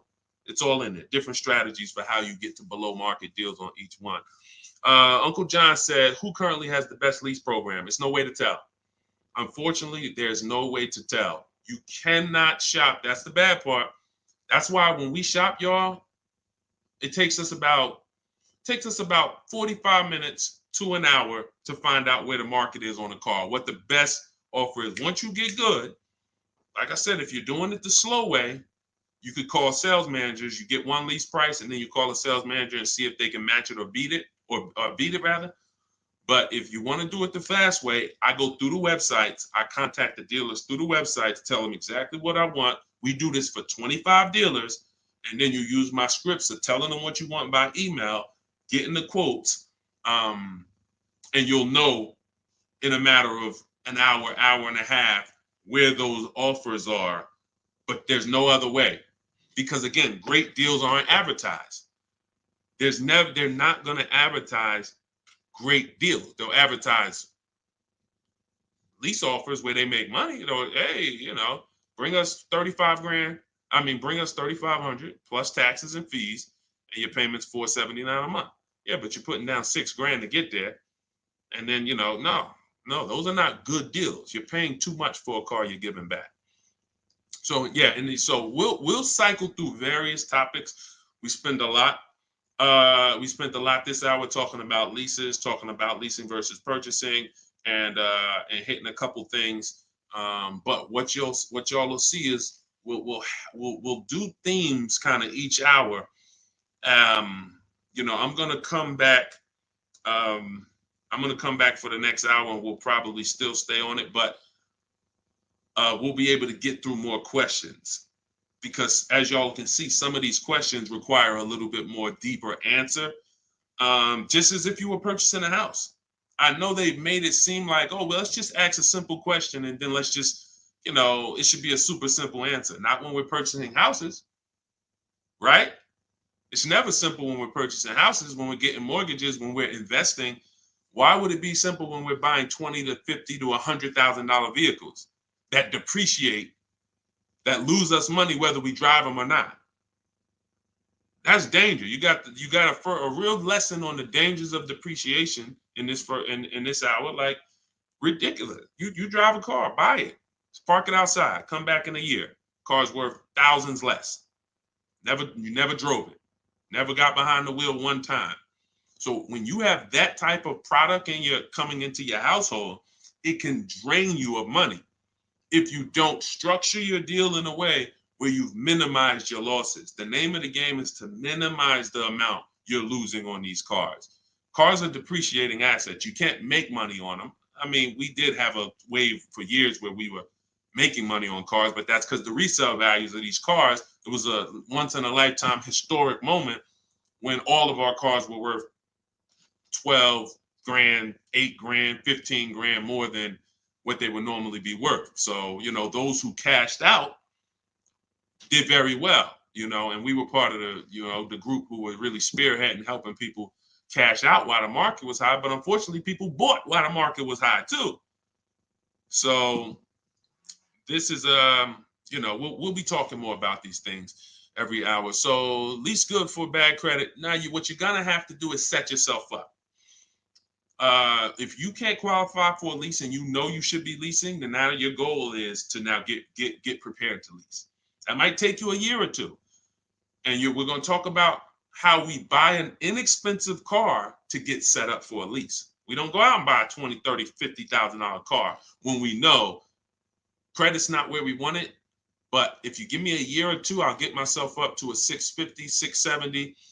I'll use an inexpensive car to build a good payment history, because I'm paying more for interest because my credit's not good. So the last thing I want to do is buy an expensive car and have a higher interest rate. Now, when I go to switch out of that car in 2 years, because I'm ready to get my brand new lease, now I got 10 grand of negative equity. That's now, first it was credit stopping me from getting the lease. Now I got too much negative equity stopping me from getting the lease. These are two things we want to avoid when we're trying to set ourselves up. And the way we do it is we make sure we buy the least expensive car we could get a loan on. We want the smallest loan possible. And then we get a reliable car, and our plan is to switch out of that car in 2 years. Make the payments, pay the higher interest, but that's okay, because in 2 years, I'm driving something brand new off the lot and I'm leasing it. So that might not be the ideal car. In fact, it shouldn't be. But some people go and say, well, if I got to do that, man, I'm going to go and get the Dodge Charger with the Hemi engine, and now you're buying a $30,000 car, $25,000, and you're putting that interest on top, and now you're buried. So you're not going to be any closer to getting a lease in 2 years than you are today. We don't want that. You got to bite the bullet And if you got a ton of money, I'll show you how to get it done, and you can get a little bit of a nicer car. If you got bad credit, but you got 10 grand, you don't have to get a $10,000 car, but we need to work these things accordingly, because the key is a small loan, reliable car. That's the key. Okay. TikTok's telling me my live's going to end in 60 seconds. Okay, so we will be back. Y'all are going to see, like, this is going to be what we do, especially during the book launch. My new digital book, Car Shopping for People That Hate Car Shopping, has everything in it I teach. Y'all know from my videos on social media, I don't hold back information. But if you want everything in one place, in a step-by-step written format, this is where you get it. It's called Car Shopping for People That Hate Car Shopping. 7 steps to saving time, money, and avoiding dealerships. And that's going to allow you to take what I teach, mastering the art of shopping from home, mastering making dealers and banks bid against each other for your business, and so that you can be confident. But please make sure you subscribe so that you can get, and if you're on our email list, you'll get notifications of when we go live so that you can make sure you jump on. If you're in the market for a car, we want to make sure you are armed with everything you need to save tons of money. So thank you, We West Coast, a lot. Appreciate you. Instagram, we're going to get y'all involved, because somehow I'm seeing some of the questions and some not. Now the questions on Instagram popping up. That is so weird. But I trust that y'all got value, because, again, many of you do have the same questions. So we'll be back in the next hour. You'll get a notification if you're on our email list. Jump on. But if you get your book, I hope you enjoy it. I can't wait to hear your success stories, and I'll see you shortly.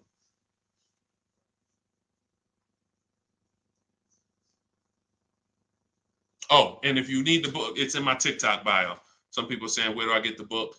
It's in my TikTok bio. Click the picture. It's in my Instagram bio. Go to the bio. Click the picture. If you're watching on or you could go to deshonesbook.com, or you can scan the QR code depending on where you're watching. So, all right. See y'all soon.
Down a little bit more.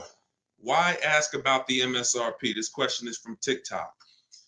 You need to know the MSRP for several reasons. If you're leasing, you need to know what percentage are you paying relative to the MSRP, because the 1% lease rule has always been based off the MSRP. If you got a lease payment and it was 1% of the MSRP, like $40,000 is the MSRP, your lease payment is $400 or less, then you basically stole a vehicle. And that rule has been around since the beginning of time. So when it comes to purchasing a used car, you need to know the MSRP, because how do you know how much you're saving if you don't know the original MSRP? How do you know how much you're saving? For instance, I bought a pre-owned Infiniti truck a little over a year ago. I paid 31 and change. I knew that the original MSRP was 54,545. Without knowing the MSRP, I wouldn't know how much I was saving off the original. And that's the only thing that's really important when you are shopping for a used car and you're trying to make sure you're getting a great price. There's other things you got to be concerned. There's 2 main things when you're buying a used car. Got to make sure you're getting a great car. You need a quality vehicle, That has nothing to do with price. Then the second thing is you got to make sure you're getting a below market deal and make sure you're paying a great price for it, in which case you must know the MSRP. Great question. Great question. All right, we got Dolan. Dolan will be bringing in questions from all platforms. We're live on TikTok, Instagram, YouTube, and Facebook. So just start typing your questions, and we're going to get to as many as we can in the hour. And, you know, if you have a follow-up question, I'm just going to try to blitz through. So you can certainly throw up the next question whenever you're ready, Dolan. I'm 8K under. My credit is challenged. My car is in danger of getting repossessed. What do I do? All right. This one's also from TikTok. I'm 8K under. What do you mean 8K under? I'm probably underwater. I'm going to assume that means you're underwater, negative equity. If that's the case, then what you want to do is you want to get the, so you're at negative equity, but then you're also behind on payments. I mean, you got to catch up on the payments. I mean, you could try to refinance. You're going to have a hard time. Negative equity, you can't sell it. If you had positive equity, you could sell it. You gotta make money. It's grind time. Like you know, there's certain things in life where we have bills, and the only situation we can do is pray and go and make money. You know, without money and bills, anyone's going to, you know, and this is a hardship, but this is without money or somebody to help you. I can't think of anything. You have a payment due. So, you know, the best thing you could do right now is to focus on how you can make some money so that you can pay the car. Negative equity isn't the biggest problem. The biggest problem is the car is in danger of being repossessed. If the car gets repossessed, now you got to start over. It's not the end of the world, but you're certainly going to have to start over because you're gonna have a repossession on your credit, and you're gonna have to buy a car with bad credit. I would be trying to rebuild my credit. That's what I would be trying to do. Make money, and if the car gets taken, you got to start rebuilding your credit. Follow Shonda Martin. She's a great resource on all these platforms. And but yeah, man, money answers to all things. Book of Ecclesiastes. So figure out how to make some money, man. Work overtime, double shift, second job, start a business on the side. As long as it does, you got to make some money. Can't make car payments without money. So go ahead, Dolan. Wish you the best, man. Keep me posted. This one's from Instagram. On a 3-year-old used car, what percentage from original MSRP should I be looking at for a price point? It goes by comparison. You should be compared. Without something to compare it to, you won't be able to see the actual, what the discount should be. You need something to compare it to. We do these live shows. You know, we got a couple hundred people on here already. The goal is to figure out through comparison shopping what you should be doing and what you should be paying. Hold on one second, y'all.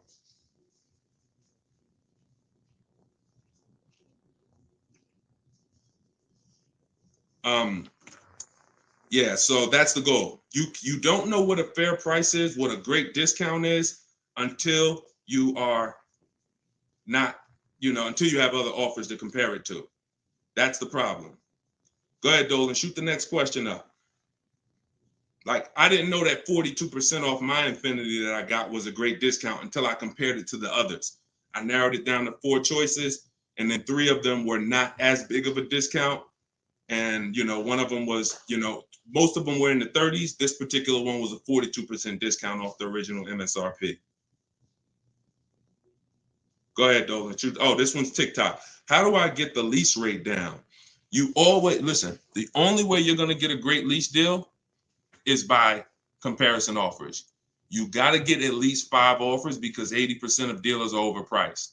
And the only way you're going to see that is by looking at other offers. See, most of the questions y'all are going to find out have to do with you shopping for cars the way you shop for other things in life. You shop for everything else. When we get great deals, it's comparisons. Everything we do is a comparison. Now, the only way you have price assurance is through comparison. and knowing if somebody tells you, we guarantee no one will beat our price, or hey, Walmart says you could buy this item and if you find it at a lower price, you know, we'll match it or we'll beat it. See, that's price assurance. That's comparison. That gives you peace of mind of knowing I'm not overpaying. And the only way for you to bring that same piece, the reason why we're able to, and for those of you, if this is your first time on a live with us, type 1. If you've never been on a live stream with me, type a 1 in the chat. See how many first time people we got. How many people first time? What y'all are going to see is what I'm teaching you to do is shop for cars the way you shop for everything else. Because the way you shop for cars now, you don't shop for anything else like that. Okay, Ronnie, I see you, Stoner Kid. Okay. I see you, Amelia. Okay, Batman, good to see you. Edgar. Okay, Paul, we got a lot of first-time people on here. So what you want to do is start shopping for cars the way you shop for everything else. And we get great deals by comparing offers. Now, some of the people I'm going to introduce you to and the way they've gotten their deals is by using what I'm teaching you. Everything that I teach comes out of my new digital book. It's called Car Shopping for People That Hate Car Shopping. 7 Steps to Saving Time, Money, and Avoiding Dealerships. So in that, I have 2 systems for how we comparison shop. One's for new cars and leases. You got to get at least 5 offers. And some of you are like, Deshone, how do I get 5 offers? Well, you stay on. We're going to talk about that. It's easy to do when it's online, but you won't see how different the prices are. When you see, man, everything seems overpriced, it's because you're dealing with what I call the 80%. Dealers that are the 80% are overpriced. They're going to charge you as much as they can because they don't think you're going to find the 20% dealers that are going to beat those offers. So when you talk about how to get a lease rate down, like you look at somebody like Danielle. This is Danielle's lease. She just got a lease on an Audi not too long ago. $44,000 vehicle. She paid $550, no money out of pocket. She just gave him $550, drove off. No down payment. So a lot of the things you're going to see, this is the reason why I represent the Unlearn, Relearn brand. Because a lot of what you've been using, you got to unlearn. It's not going to work here. But I'll help you do that. I hope you do that. So for the launch of my new book, you can get yours for 75% off in my TikTok bio. It's normally $97. It's 75% off while we're on the broadcast. You got 30 minutes. And Instagram bio, you can get yours. And if you're on YouTube and if you're on Facebook, I'll put the link for you guys. Y'all can get yours. But that's how you get lease rates down. Comparison offers. Making people bid for your business. Stop negotiating, guys. And start making people bid. We'll talk more about that. Go ahead, Dolan. Shoot the next question up. We're taking questions from all platforms, Facebook, Instagram, YouTube, and TikTok. And could everybody who shares invite somebody? If you're a sharer, I appreciate it. I always give, we're trying to figure out something special we could do for the sharers because there's nothing, I told y'all, inbox me. If you got ideas, what could we do to reward or come up with something for the sharers? Because you guys are the people who help us spread this message. I appreciate all the new people, but I want to do something special for the sharers. Please DM me ideas of what we can do because we want to make it a regular part of our broadcast. All right, I see you, Sharice. Thank you. All right, go ahead. This one's from TikTok. Can you ask for additional discounts since you're an educator? See, the problem is if there's a rebate, then you'll get it when you reveal it. If there's a first responder rebate, you can't depend on a dealer to tell you about it. Some of the 80% won't tell you about it. Some of the 80% won't give you the whole thing. If it's a $1,000 rebate, maybe they'll tell you it's $500. We don't trust the 80%. When I was in the dealerships, I saw how the 80% moved. The 20% are the people those are the people you have to find. It's not, you can't just walk in. You don't, unfortunately, there's 17,000 new car dealers in this country. They don't have labels on them. There's not one that say, we're the 20% that beats everyone. You have to find them and you need a great a bidding system. You can do it manually by phone, or you can do it my way by email, copy and paste. So, but you're not going to, it's like people who said, well, I have a GM, I get a special price with Ford. I get a special price with General Motors. You can't depend on the dealer you're dealing with to tell you the special price and to tell you the rebates if they have them. The only way you're going to see it is by getting at least 5 offers, and then you'll be able to reveal who gave you the real offer. It's unfortunate, but it's actually better for you, because when who's not a good negotiator? Type not me if you are not a good negotiator. Just speaking honestly, you're not a good negotiator. It's not your thing. I consider myself to be pretty good, and I won't do it. All right, Danny said not me. Okay. Rai, sorry, I butchered your name. Lovey, okay. This is going to work for everyone who's not a good negotiator. Now, I am a good negotiator, but I won't shop that way. I'm always going to get bids, because if you're negotiating with the 80%, they're so overpriced. Even when they drop down a couple $1,000s, you're still overpaying. That's the whole point. That's why it's best for you to sit at home where you're in control. You can use my way, which is email. We copy and paste. I have a strategy in my book. It's called 25 to 5, where you're going to connect with 25 new car dealers. This is only for buying and leasing new cars. This is not for used cars. I have a different strategy for that. But you're going to sit at home. You're going to connect with 25 dealers online in about 20 minutes. And that's going to get you 5 offers using my scripts, using my replies. Now, the manual way to do it is to pick up the phone, call, and speak to at least 5 sales managers. But you need to get 5 offers. That's the only way you're going to see how much money that the 80% were trying to overcharge you. Does that make sense? And it goes with the same thing with military discounts. Doesn't matter. Special pricing, employee pricing. You must shop multiple offers, because you can't trust the 80% to actually give you the real numbers. All right. Go ahead, Dolan. Bring the next one in. We're taking questions from all platforms. Did I post that link? The book is not good for used car. Absolutely. That's just my system. You're going to hear me talk about 2 systems of shopping multiple offers and options. One's for new cars and leases. That's called the 25 to 5.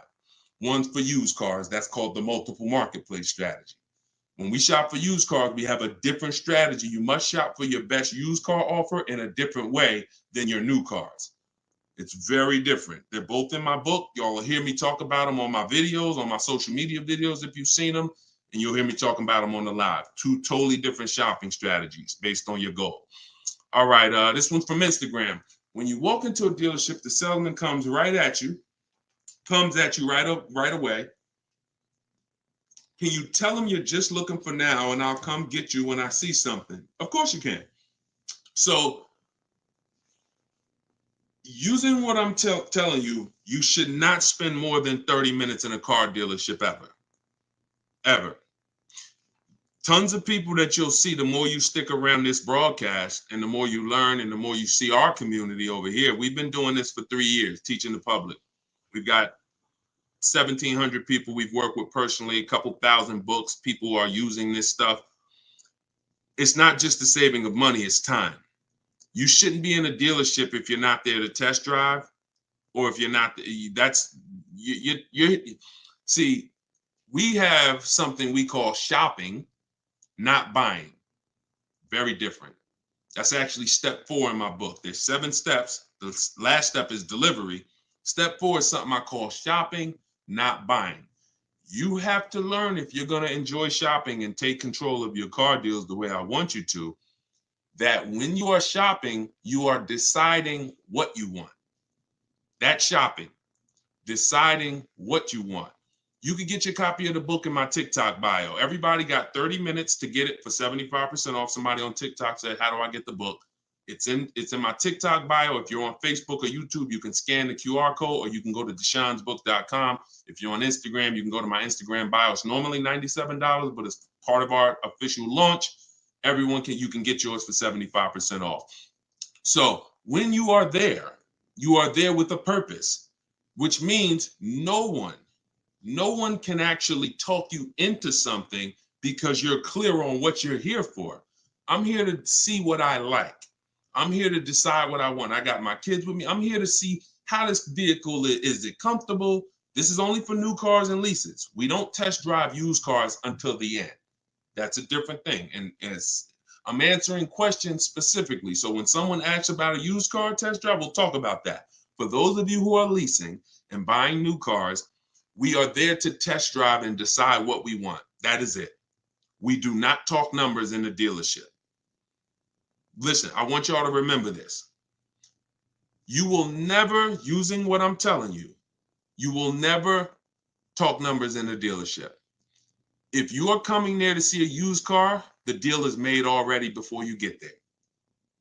Your numbers, everything should be established online. That's the multiple marketplace. There's a very simple process that you can follow for shopping for used cars. By the time you walk in the deal, who's ever had a dealership that they had to walk out of?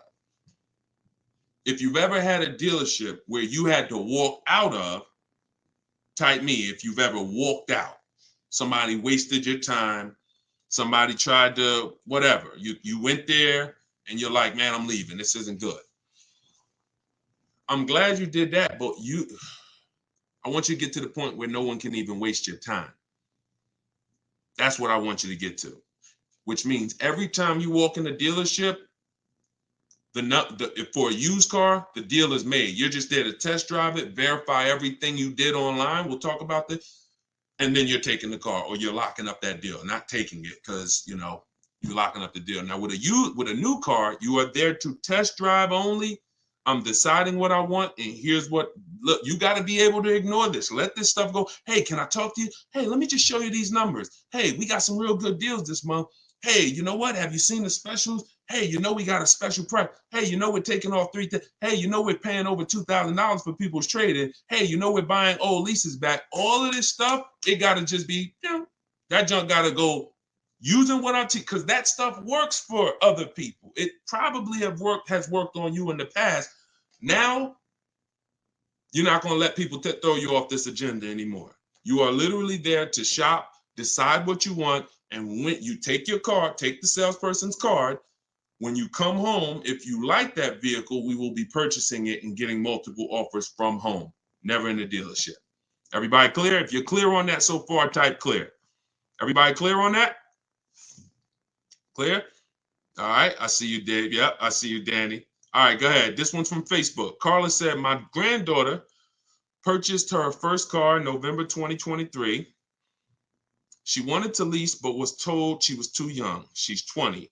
How can she transition from a current car note to a lease car when she turns 21 next year? Great question.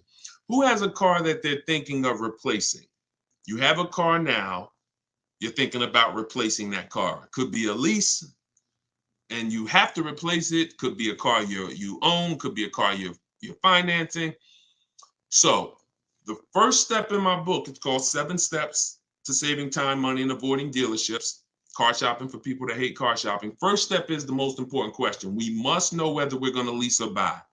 You have to see that as the foundation of your car deals. You cannot get a great deal when you should have leased, but you bought. It is impossible. You can't get a great deal if you should have bought, but you leased. So that's the most important question. That's step 1. How many years are we keeping the car? Now, after that, here's what you do. You guys who have a car you have to replace, including this young lady, Carla, she asked, you must do an equity assessment. This is step 2. Equity assessment is going to tell you, can you get out of your car clean? Can you get out of your car break even? Can you get out of your car and there's equity there, which means you can put that equity in your pocket or into the next transaction? Or do you have negative equity if you have a loan? So the equity assessment is going to tell you. Now, here's how you do it. You're going to call your bank. If you have a paid off car, you do not need to do this step. You can skip this step. If you have a loan or a lease, you're going to call your bank. You're going to ask for the payoff. I see y'all running the likes up on TikTok too. I appreciate it. Can y'all keep tapping the screen? I appreciate y'all running those likes up. When you call, you're going to ask them for the payoff. The payoff is the amount you owe. Do not look at your contract. Do not look at anything. Call the bank or call the leasing company and say, what is my payoff? Now, if you're leasing, you're going to ask an additional question. Do I have a third-party restriction? Once you have those answers, you end the call. You are then going to go on to the websites that I'm about to mention. You're going to get 6 bids, 6 offers. My 2 favorite words when buying anything. And if you like to save money, these will become your 2 favorite words. Multiple offers. Multiple offers. I love those words. That's how you buy everything else. Multiple offers, multiple options. That's how we save the big money. So you're going to go to CarMax.com. This will take you about 20 minutes to do an equity assessment. You're going to go to Driveway.com. You're going to go to AutoNation, Sell My Car, Carvana, Kelly's Blue Book, Instant Cash Offer, and Car Guru, Sell My Car. As more people buy cars, we'll keep adding them to our list. Those people are in my book. That's who we get our equity assessment from, because here's what your car is worth, what people are willing to offer you cash for. What's the one word? Some of you have been, hold on, don't bring in the next question until I give you the road, because some of these I got to go a little deep on, Dolan. But you could queue them up. Just get them ready so that, you know, when I call them out, you got them ready. I know you're stacking them. When you look at, you know, getting 6 offers, what's the one word that we don't use anymore? Let's see if anybody was on here. Maybe you were on here for the last couple broadcasts, or a lot of you are new, so you may not know. What's the one word? Good to see you start back up. What's the word that we're not using anymore? And for the new people, you're about to learn. We don't use, let me see if anybody got it. I give it about 3-4 seconds. Okay, everybody's about to learn this for the first time. We don't use the word trade. You don't get maximum money trading anything. I know you've been taught that because dealers have actually taught you to give them multiple transactions in one. You buy your car from them, that's one transaction. You sell your car to them, that's another transaction. And if you get your loan from them, that's a third transaction. All of these are separate transactions. And how big is the money in them? I'll break it down to you like this. You can actually there are companies that only want to lend you money. They don't sell cars. That's how much money is in loans.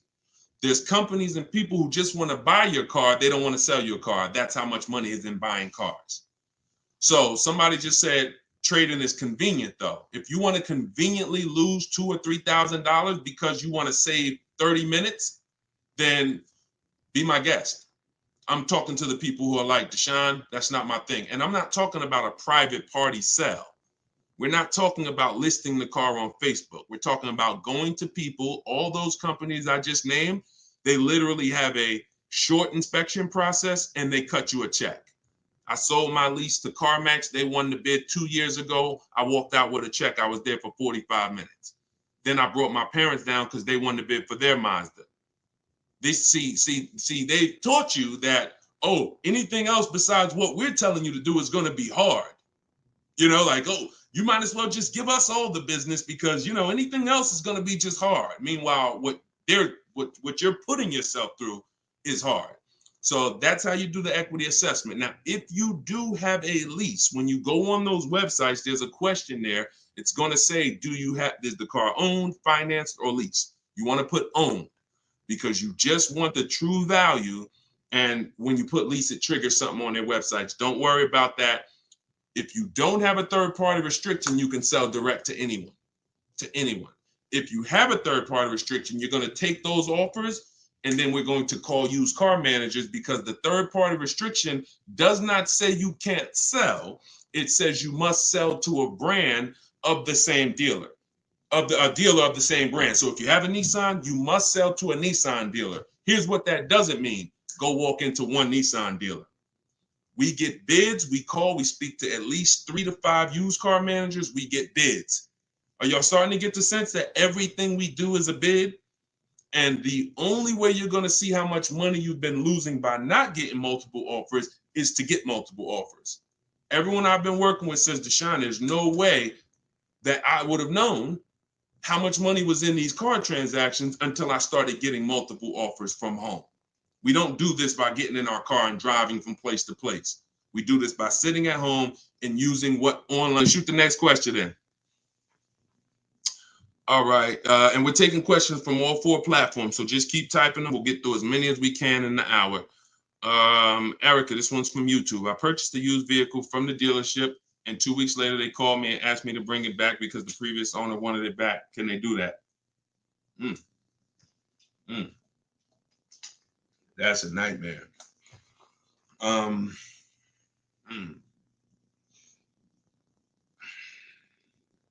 Y'all hear that question? Erica purchased a used vehicle. 2 weeks later, they called, asked to bring the car back because the previous owner wanted it back. So it's less about your transaction, and it's more about if the transaction with the original owner was legally closed. If they left the transaction open, now, if I'm you, do you have your paperwork? You have all your loan? And here's the most important thing. Has the loan been funded? Is there a new loan attached to that vehicle under your name? Are they in the process of registering that vehicle under your name? Now, here's where you could be dealing with the crap that the 80% of dealers who are scumbags. This is what they do sometimes. They'll take a car from a customer. They're waiting for the title. They technically don't have the legal right. They have the legal right to sell the car, but there's a loophole there probably because they haven't gotten the title from the owner. And if the owner comes in and says, you know what, I changed my mind, and the owner's holding the title. But what I would do if I'm you, somebody got to call me. I want to look at your paperwork. If you have a loan, Erica, whatever bank you're going through, I would call them, and I would call if the bank knows you and they've established an account number for you, and they're like, yes, Miss Maxwell, we know you, then I'm holding on to the car until somebody comes and pries it from my hands because I have a legal right to this car. There's a loan under my name. You have my money. You have started this process. If none of that's in place, then, and it sounds like, it sounds like you dealt with a scumbag dealership, but that's what I would do. I'm not just giving up the car because you said, oh, the owner wants it back. The old owner wants it. That's not my problem. You made a deal with me. I have paperwork that is binding, and you work that out with the owner, because that happens sometimes. Dealers do some crappy stuff, or dealers don't cross their T's, dot their I's, and then and then the owner comes in, the original owner who traded the car. That ain't got nothing to do with who you sold that car to. That car is on the road and there's a loan attached to it, or there's been cash paid for it. Now I'm holding on to this car until you legally show me that I need to release this car. And I might call a lawyer and see, can I get some damages out of this? Like, this is just, God, the 80%, we got to put them out of business. And the only way you get these wolves out of business, y'all, is you got to starve them. I'm telling you, the more people that shop online, when you learn how to shop online the right way, people like this won't be able to exist. But because most people are still going in the old way shopping, giving them a chance to do this, keep me posted, Erica. It sounds like it's a terrible situation, but please keep me posted on that. Go ahead, shoot the next one in, Dolan. This one's from TikTok. What's the best practice for buying a car after bankruptcy? If the bankruptcy's been discharged, start rebuilding your credit. I've seen people who went through a bankruptcy. Once it was discharged, they started building credit immediately, and they were up to a 700 score in a year. So, the key is not to come out of bankruptcy and start buying stuff. The key is come out of bankruptcy and start rebuilding your credit, because if you can do it relatively quickly. Everyone should be following Shonda Martin. Some of you may know her. She's all over all these platforms. She does what I do, but she does it for credit. She'll do lives. The girl is brilliant, and I tell everybody about her. But that's the whole thing. You should be rebuilding your credit. You can do it quick. Get yourself up to a high 600-700 score, and then go and get a car. That's what I do. Go ahead, Dolan. Shoot the next one in. It's another one from TikTok. How do you feel about buying a car with a credit card? I don't. Credit cards are 20-something% interest. I don't carry a balance on my credit cards. Shonda doesn't recommend carrying a balance on her credit cards because the interest is exorbitant, and we would never buy a car with a credit card under any circumstances. Instagram. How do I keep my credit score from taking a hit each time I shop for a vehicle? Okay, good question. Let's go into detail on something I call the bank bidding war.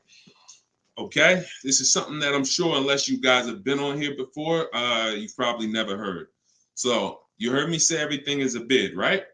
So the same way we make dealers bid for who wins our business, who's going to sell us a car, same way we make the companies bid on who's going to buy our car, this is the same way we make banks and credit unions bid. 1 point on an interest rate on a $30,000 loan could be $1,000.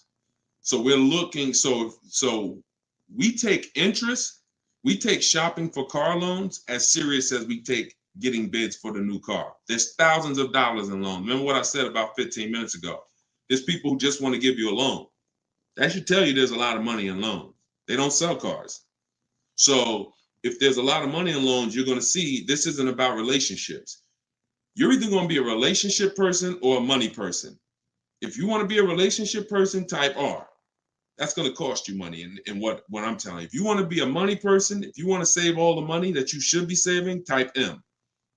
That's going to come at an expense of relationships, because your bank is not your friend. They're in the business of making money. All right, I see you, Jennifer. I see, all right, a lot of people typing M's. Listen, if you used to go to dinner with your car salesman, invite them to the barbecues, that's going to change when you start getting bids. Unless he just wants to compete. If he's willing to compete, then it won't change. But going back to what Cindy's asking, how do I keep my credit score from taking a hit? So there's a way you do this bank bidding war. There's 3 rounds to it. 3 rounds to it. The first thing we're going to do is check to see, are there any special interest rates for the car we're shopping for? Because if the bank is offering you 0%, 0.99%, this will only come from the company that makes the car. This won't come from a bank or a credit union. When you see 0%, 0.99%, it's like a finance rebate. It's like they're incentivizing you to finance, giving you very cheap or free money to use. No bank can compete with that. So the first thing you're doing, whether you're shopping for a new car, used car, is checking there. That's round 1 of the bank bidding war. Because if you do see that, there's no other reason to let anyone run your credit. That's what I'm getting. I'm going to get the 0%. I'm going to get the 1.99. Now, if that doesn't exist, now what we're doing is we're shopping for our car, and we're going to lock up our car, get our offers. No one needs your credit. When you're getting offers the right way, no one needs your credit to give you an offer. That's a lie. Deshone, they told me they did. They lied to you. What I tell you about the 80%? The 80% lie. Straight face. Look you in the eye. So we're going to get our offers. Once we find the best offer in the market, we reserve the car. We take that buyer's order. We come home. And now we're going to let tons of people run our credit. Isn't that going to make it go down? Here's how the bank bidding war works, and you can Google this. The credit bureaus allow you to have multiple people run your credit within a finite period of time. Experian has an article on this. They say between 14 and 45 days. If you're letting all these people run your credit within this period of time, what it looks like to the credit bureaus is you're rate shopping. You're rate shopping. They're not going to penalize you for rate shopping. They will penalize you from going to dealer, letting this dealer run your credit, letting this, oh, I'm trying to buy this Chevrolet. Oh, let run my credit. And then here I'm at a Nissan dealer. Okay, I'll take the Nissan Altima, letting them run your credit. You'll be penalized for that. That is not what I'm telling you to do. I'm telling you, don't do that. So when you get your car, you're bringing that home, and you're going to call your bank. You're going to now call your credit union or go on their online portals, and you're going to go to every online lender. I have some listed in my book, Lightstream, Community Credit Union, and you're going to let all these people make offers for you. Because who's seen a case? This is another reason this works so well. Who's tried to reach out to their bank or their credit union to get a rate, and they say you have to have a car first? Who's had that happen? You're trying to get a rate, and they say, well, we can't get your rate. We need you to give us the details of the car first. So now you're trying to make up what you think you're looking for. Yeah, I'm looking for. No, it's because it's not designed to work that way. It's designed to work where you get your paperwork, get your buyer's order, has all the numbers on there, has the year, the make, the model, what you're paying, how much you need to borrow, and then you're calling your banks and credit unions. This is round 2 of the bank bidding war. So you're going to let all those people go and compete. Now, whoever wins that round, you're going to call the dealer the next day and you're going to say, hey, I got 6.29 from my credit union. But if you guys can beat it, then I'll do the deal with you. This makes the whole price. See, everything I'm telling you to do, if you follow what I'm telling you, the process is easy. You never got to lie. All of those people who taught you how to buy cars and you got to lie, don't tell them you got to trade, don't tell them this, you'll never hear me teach you. You don't have to lie. And the dealers will enjoy working with you, the 20%, because you're now giving them an opportunity. And it's very different, y'all. When you got a car, when you have a finance manager who's trying to beat the rate you got, here's the difference. And we'll get ready to queue up the next question, Dolan, not yet. Here's the difference. When you don't have a finance manager trying to bid and beat what you have, they're going to their banks and they're asking the salesperson, what's the most you think they'll pay? What's the highest rate you think they'll pay? All right, quote them at this, and then let's see if we can negotiate on the rate. That's what it is when you don't have an offer. But when you give them that, when you found your car, locked it up, and then you call the salesman or you call the finance manager and say, hey, I got 6.29 if you can beat it. Now here's what they're doing. They're reaching out to all their 10, 15 banks and saying, let me see if I can beat this rate. Very different. And only one or two things are going to happen. They're either going to call you and say, hey, look, I tried my hardest. I can't beat the rate. Thanks for the opportunity, but you got a great rate. In which case you have something that we want, which is, who knows what we want. When it starts with a P, this is when we guarantee we paid the best price for everything.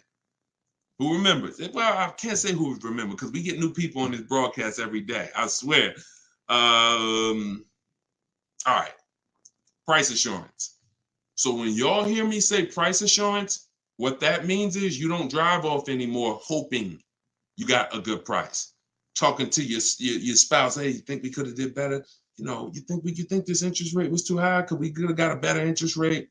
No. Price assurance means you guarantee you couldn't have paid a lower price for the car. Nobody could have paid because you got bids. Nobody could have gave me a lower interest rate because I got bids. Nobody could have gave me more for my old car because I got bids.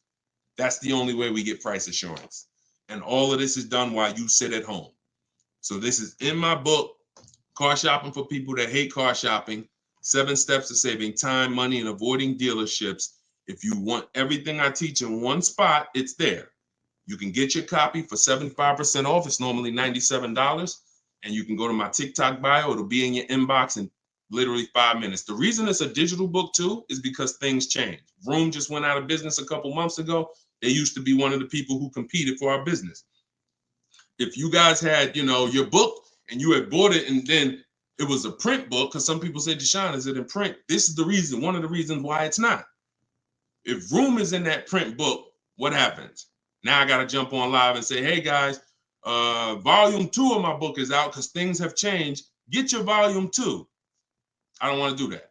You get this one time, and then I update it when Vroom went out of business. I updated the master file. Everybody who opened their book, no matter what, it was relevant. And that's one of the biggest reasons why it's a digital book. So you can grab your copy for 75% off, but you got 30 minutes. Once the timer is 0, it goes back up to 97. In my Instagram bio, in my TikTok bio, or you guys can, I'll put the link right here for you guys on YouTube and Facebook. You can go to deshonsbook.com. Oh, wait, I put the wrong one. I put it in my bio here. All right, Dolan, you can queue up the next question. Keep typing your questions, y'all. We got some more time. We're going to try to get through as many as possible. And we're pulling them from all platforms. We're on Instagram, we're on TikTok, we're on Facebook, and we're on YouTube. So we're pulling questions from all platforms. This one's from TikTok. Can you use the equity in your lease towards the purchase of a used vehicle? Most certainly, Eddie, the equity is yours.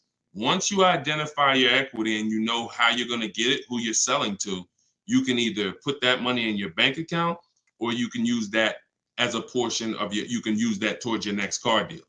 That's your money. Your money.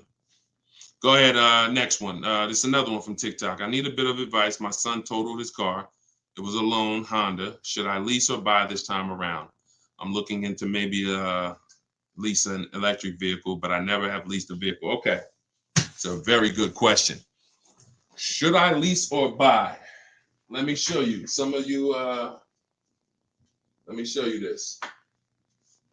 Let me ask a very important question. In my book, this is called Step One. Whenever you hear me say the most important question, this is what I mean. It's the first thing you do. When you want to buy a car, when you like, hey, I'm thinking about a car, this is the first question you ask yourself, and it's the most important question. How many years are you keeping the next car? Come on in, and everybody type your comments. Keep that question up, Dolan. Everyone who's car shopping and who will be soon, how many years are you keeping the next car? Lula, if you just jumped on, I don't come to dealerships because we shop online. So there's no way for me to come to a dealership with you. If you stick around, you'll learn how we shop. There's no reason for you to need somebody with you when you're in your house making car deals. Everybody answer. Everyone who shop, I want you to actually think about this. How many years are you keeping the next car? We're answering that question, Rob. Just tap into the broadcast and what I'm answering before you, because we're literally answering the question someone just asked, should you lease or buy? And the more you stay on the broadcast, because many of you are in the same situation, the more you're going to see someone's going to ask the same question as you. So just listen, and then, most times your question's going to be answered. All right. If it's electric, 3 years. Buying all cash. How many years are you keeping the next car? I got to just pay attention to the people that are listening. I'm sorry. All right. Hyla, I see 3 to 4. Vivian, I see 3 years. All right. 6 years. Okay. 3. Okay. 8 years. Okay. So the first question you're asking yourself, should I lease or buy? You're going to replace that question with how many years am I keeping the car? Now, if the answer is 8 or more, then you should buy. I'm going to tell you why. This has nothing to do with how you're paying for the car. A lot of you may get attached to, if I'm paying cash, does that change anything? If I'm getting, it doesn't, because the expense that you need to avoid that's losing you the most money is what I call the unseen expense. It's depreciation. So let me break this down for you very quickly. If you have a $35,000 car, you buy it today, what is that car worth a year from now? Even if you don't drive it, you got a $35,000 car outside in your driveway right now, brand new car. What is it worth a year from now? You didn't drive it 1 mile. Is it worth 35? Is it worth 35?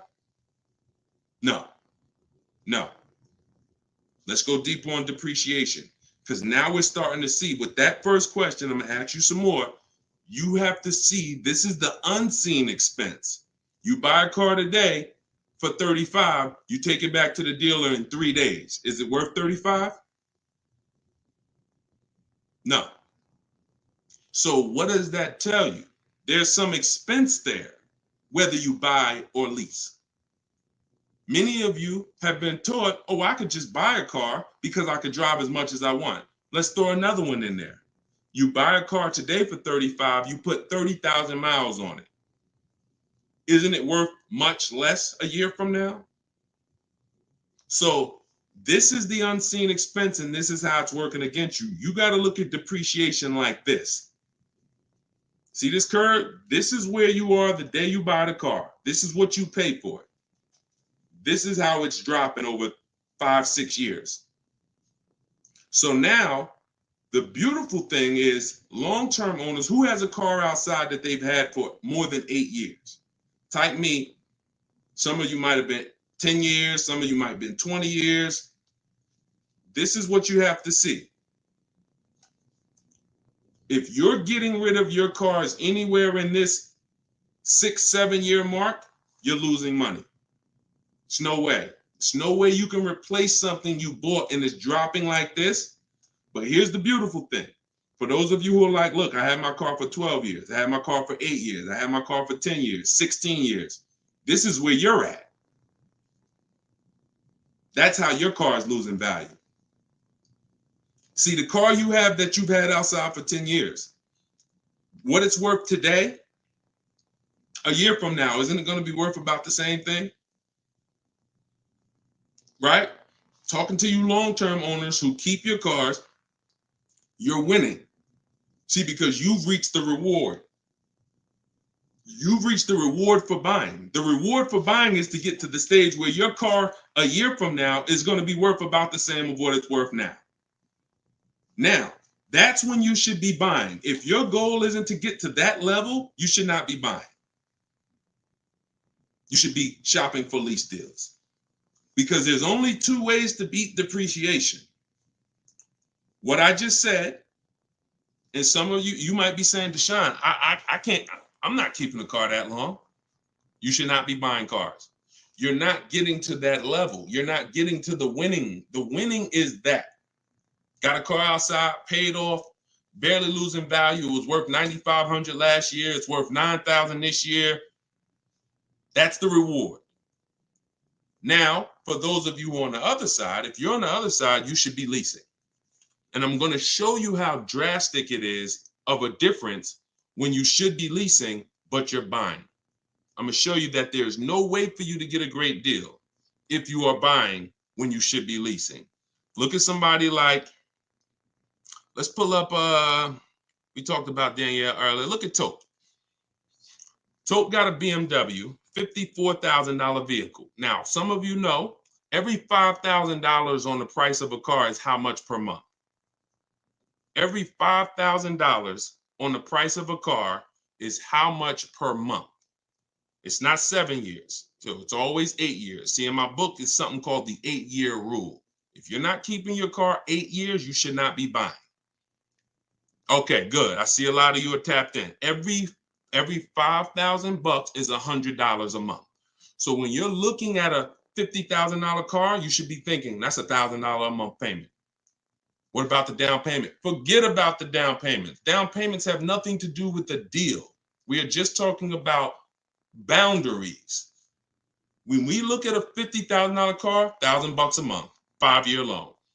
$20,000 car, $400 a month, 5-year loan. Every $5,000 is about $100 a month. Now let's look at Tope's deal. Tope got a $54,000 BMW. She's paying $756 a month. I'm going to prove to you right now that if you should be leasing because you're a short-term person, you are not keeping your next car 8 years. You're not keeping your previous cars 8 years, yet you bought them. I'm going to show you how much money you've lost listening to people that told you shouldn't be leasing. And we're going to correct that. So Tope got a deal, shopping multiple offers the way I teach. She got multiple offers. She got $690 a month. That's a 1.26% lease. $690 on a $54,000 vehicle. So let's say we're going to break down real quick 3 different ways to get this vehicle right here that she got.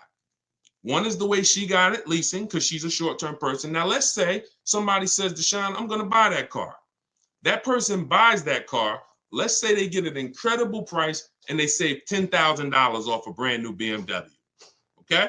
I want to show you that even with extreme cases of big money, I could teach you how to get the best price on the car, but it's not going to change. If your deal is on the wrong foundation, you can't get a great deal.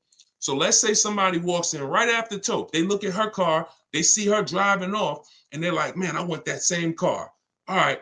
And they end up saving 10 grand. So they buy it for $45,000. Taxes, fees, probably put them up around 48. Every $5,000 we said is $100 a month. $48,000, that's a $950 payment, y'all. 5-year loan. No money down, because Tope put no money down. So we're comparing putting no money into these deals. When you start putting no money into the deals and looking at them, you're going to clearly understand them. Sometimes people use down payment money to confuse you. $690 a month she's paying, they're driving off paying $950. No way. Now a third person comes in. Man, I see those two people just drove off. You got that car used though? Can I get a used one? I don't want to buy a new one. I don't want to get a new one. I know that's going to be expensive. What do you think a brand new vehicle that was $54,000 brand new? What's a good price of that vehicle used, y'all? What's a good price used?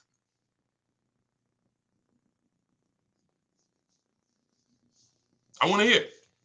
Somebody throw something out. 40? Okay.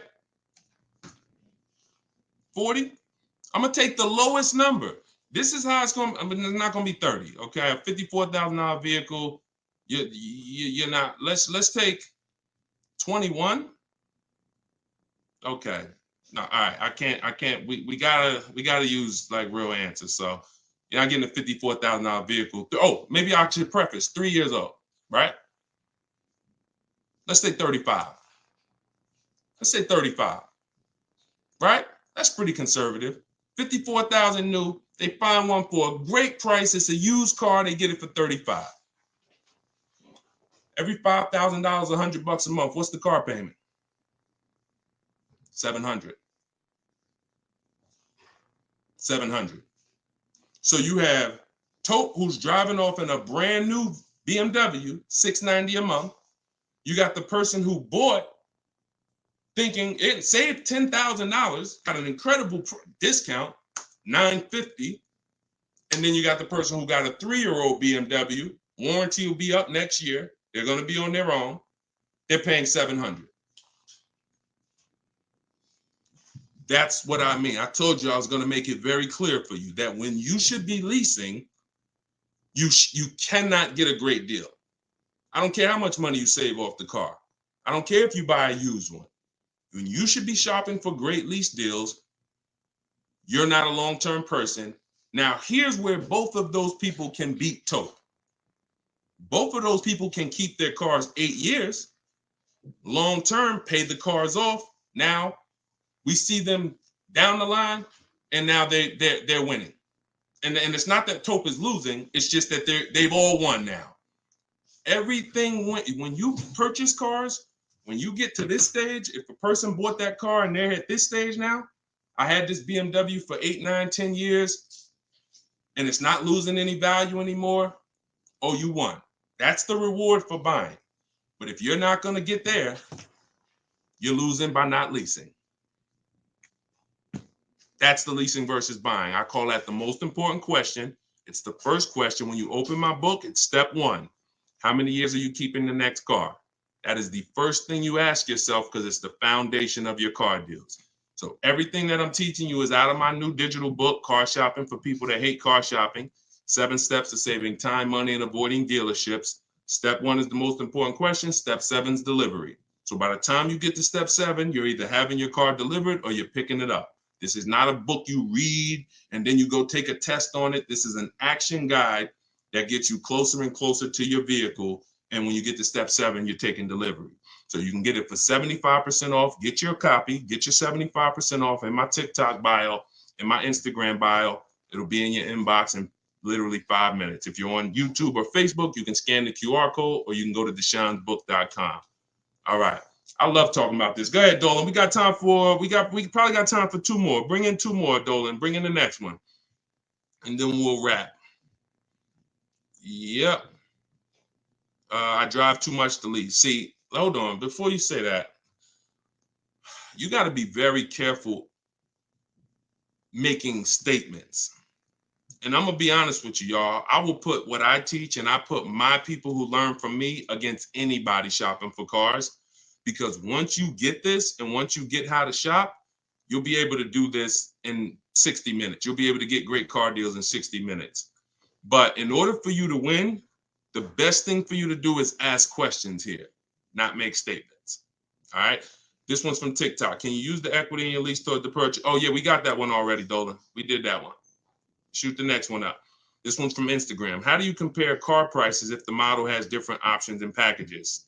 Are you talking about new cars or are you talking about used cars? Let's just break down them both. How do you compare car prices if the model has different options and packages? The way we compare lease offers, we look at them from percentages. See, prices can change, but percentages don't. If I got a $40,000 vehicle and I'm paying under 400, that's a 1% lease. We call that a steal. If somebody offers me a $42,000 car, if it's 1%, then that's $420. That's why we go by percentages. Same thing with used cars. When we're looking at a used car, I need to know what the original MSRP was. I'm going to get this from the Carfax. I'm going to get this from, there's a site called With Clutch. Carfax has an agreement with a couple manufacturers where they have the window sticker there. So I'm going to get I'm not going to buy a used car, and I would never recommend you buy a used car without knowing the original MSRP, because we want to look at the discount percentage. So example, my Infinity truck I bought, it was $54,000 brand new. The other three that I was looking at, one was 52, one was 48, one was 46. So when I compared the discount off of the new price, this one had the greatest discount off the new price. Therefore, it was the best offer. And that doesn't matter that it had more options than everything. It also had a greater discount percentage wise. That's how we compare, no matter what prices are being thrown at us. When you learn to look at things percentage, and I have calculators in my book. I have ways that we make offers. I have calculators that I've invented, online calculators where we plug in all our offers and then it spits out the counter offers that we should be making. All of that is in there. Like there's more stuff in the book than I could ever describe on this one live stream. All right, go ahead. Cue up the last one. Pick a good one. TikTok. Listen to him. He got me a check for $4K for my lease car. I said pick a good one. You picked a good one. Listen, a lot of people, and I'm glad. Congratulations on that. A lot of people didn't even know you could sell leases. If you didn't know you could sell a lease, type a question mark. Be honest. If we're honest here, this is how you're going to win. Because at some point, this person right here who just said I got $4K selling my lease, at some point, they didn't know you could sell a lease. But once they discovered it, they're like, okay, I'm going to tap in. I'm going to follow what he says. And that part of their transaction's 4,000 richer. Forget what they bought. Forget how much they got off the car. Just that part is 4K. So all of you who said I didn't know you could sell a lease, think of how much money you have left on the table returning leases to dealerships without doing an equity assessment. So we must do it. So I'm very big on getting this information out. Y'all can get it any way you want. You can go through all my social media videos. As you can see, those videos are made for different types of people. Some of you are high mileage drivers. Some of you are, going to be leasing. Some of you have negative equity. Some of you are going to be purchasing new. Some of you are going to be purchasing used. Some of you are going to be paying cash. So you can go through the social media videos and piece the ones together that's for you. You can also hop on these live streams, piece the information together for you, or you can go and grab your copy of my new book, Car Shopping for People That Hate Car Shopping, 7 Steps to Saving Time, Money, and Avoiding Dealerships, and you can just have the whole playbook. And the playbook is in there for everything. So if you're leasing now, it's in there. If you're going to be getting your spouse a car, it's in there. I can't tell you how much the book is going to make you. You'll tell me. Maybe 10, 15, 20 years, you'll tell me, this book, Deshone, this book has saved me $20,000. Because the more cars you get, the more your money you're going to save, even if you're going to get one. But I just want you to have the information, get it how you want it. You can get 75% off your copy as part of our book launch in my TikTok bio. Click that link, and then same thing in Instagram. Click that link and then click the button that says get 75% off my new book. But it's only for 30 minutes. After 30 minutes, price goes back up to $97. $24 is better than $97. So, and I'll put the link one more time for you guys on YouTube and Facebook. You can click this link here that says Deshone's book. I just posted it. Or you can scan the QR code. If you might be watching us on a television, you can just scan the QR code with your phone, grab your 75%. So this is what we do. Whenever you see me live, I'd encourage you to invite a friend, tell somebody. If you see a coworker and they're like, man, I got to buy a car soon, invite them to one of our streams, because we get very, very detailed about showing you all the money in your car deals and making sure you know what you're doing. Please, if you're not subscribed to us on YouTube, we got a lot of things coming to YouTube. We're going to be time stamping these questions in future episodes so that you can easily navigate through previous episodes and find your answers. So everything is Deshone the Auto Advisor. Make sure you subscribe to YouTube because we got a lot of stuff coming there. But other than that, have a great day. I'll see y'all in the next broadcast. Everyone who got the book, use it, win with it, and make sure you DM me or email me your success stories. I want to see your deals. Email me your deals, not just your cars. You're going to love it. Once you start making deals and you're confident with the money, you're going to be so excited about sharing the numbers, you might forget to tell me what car you got. You know, Deshone, look at this price I just got. Oh, by the way, it was on this car. You know, so that's what we want. All right. God bless y'all. I'll see you soon.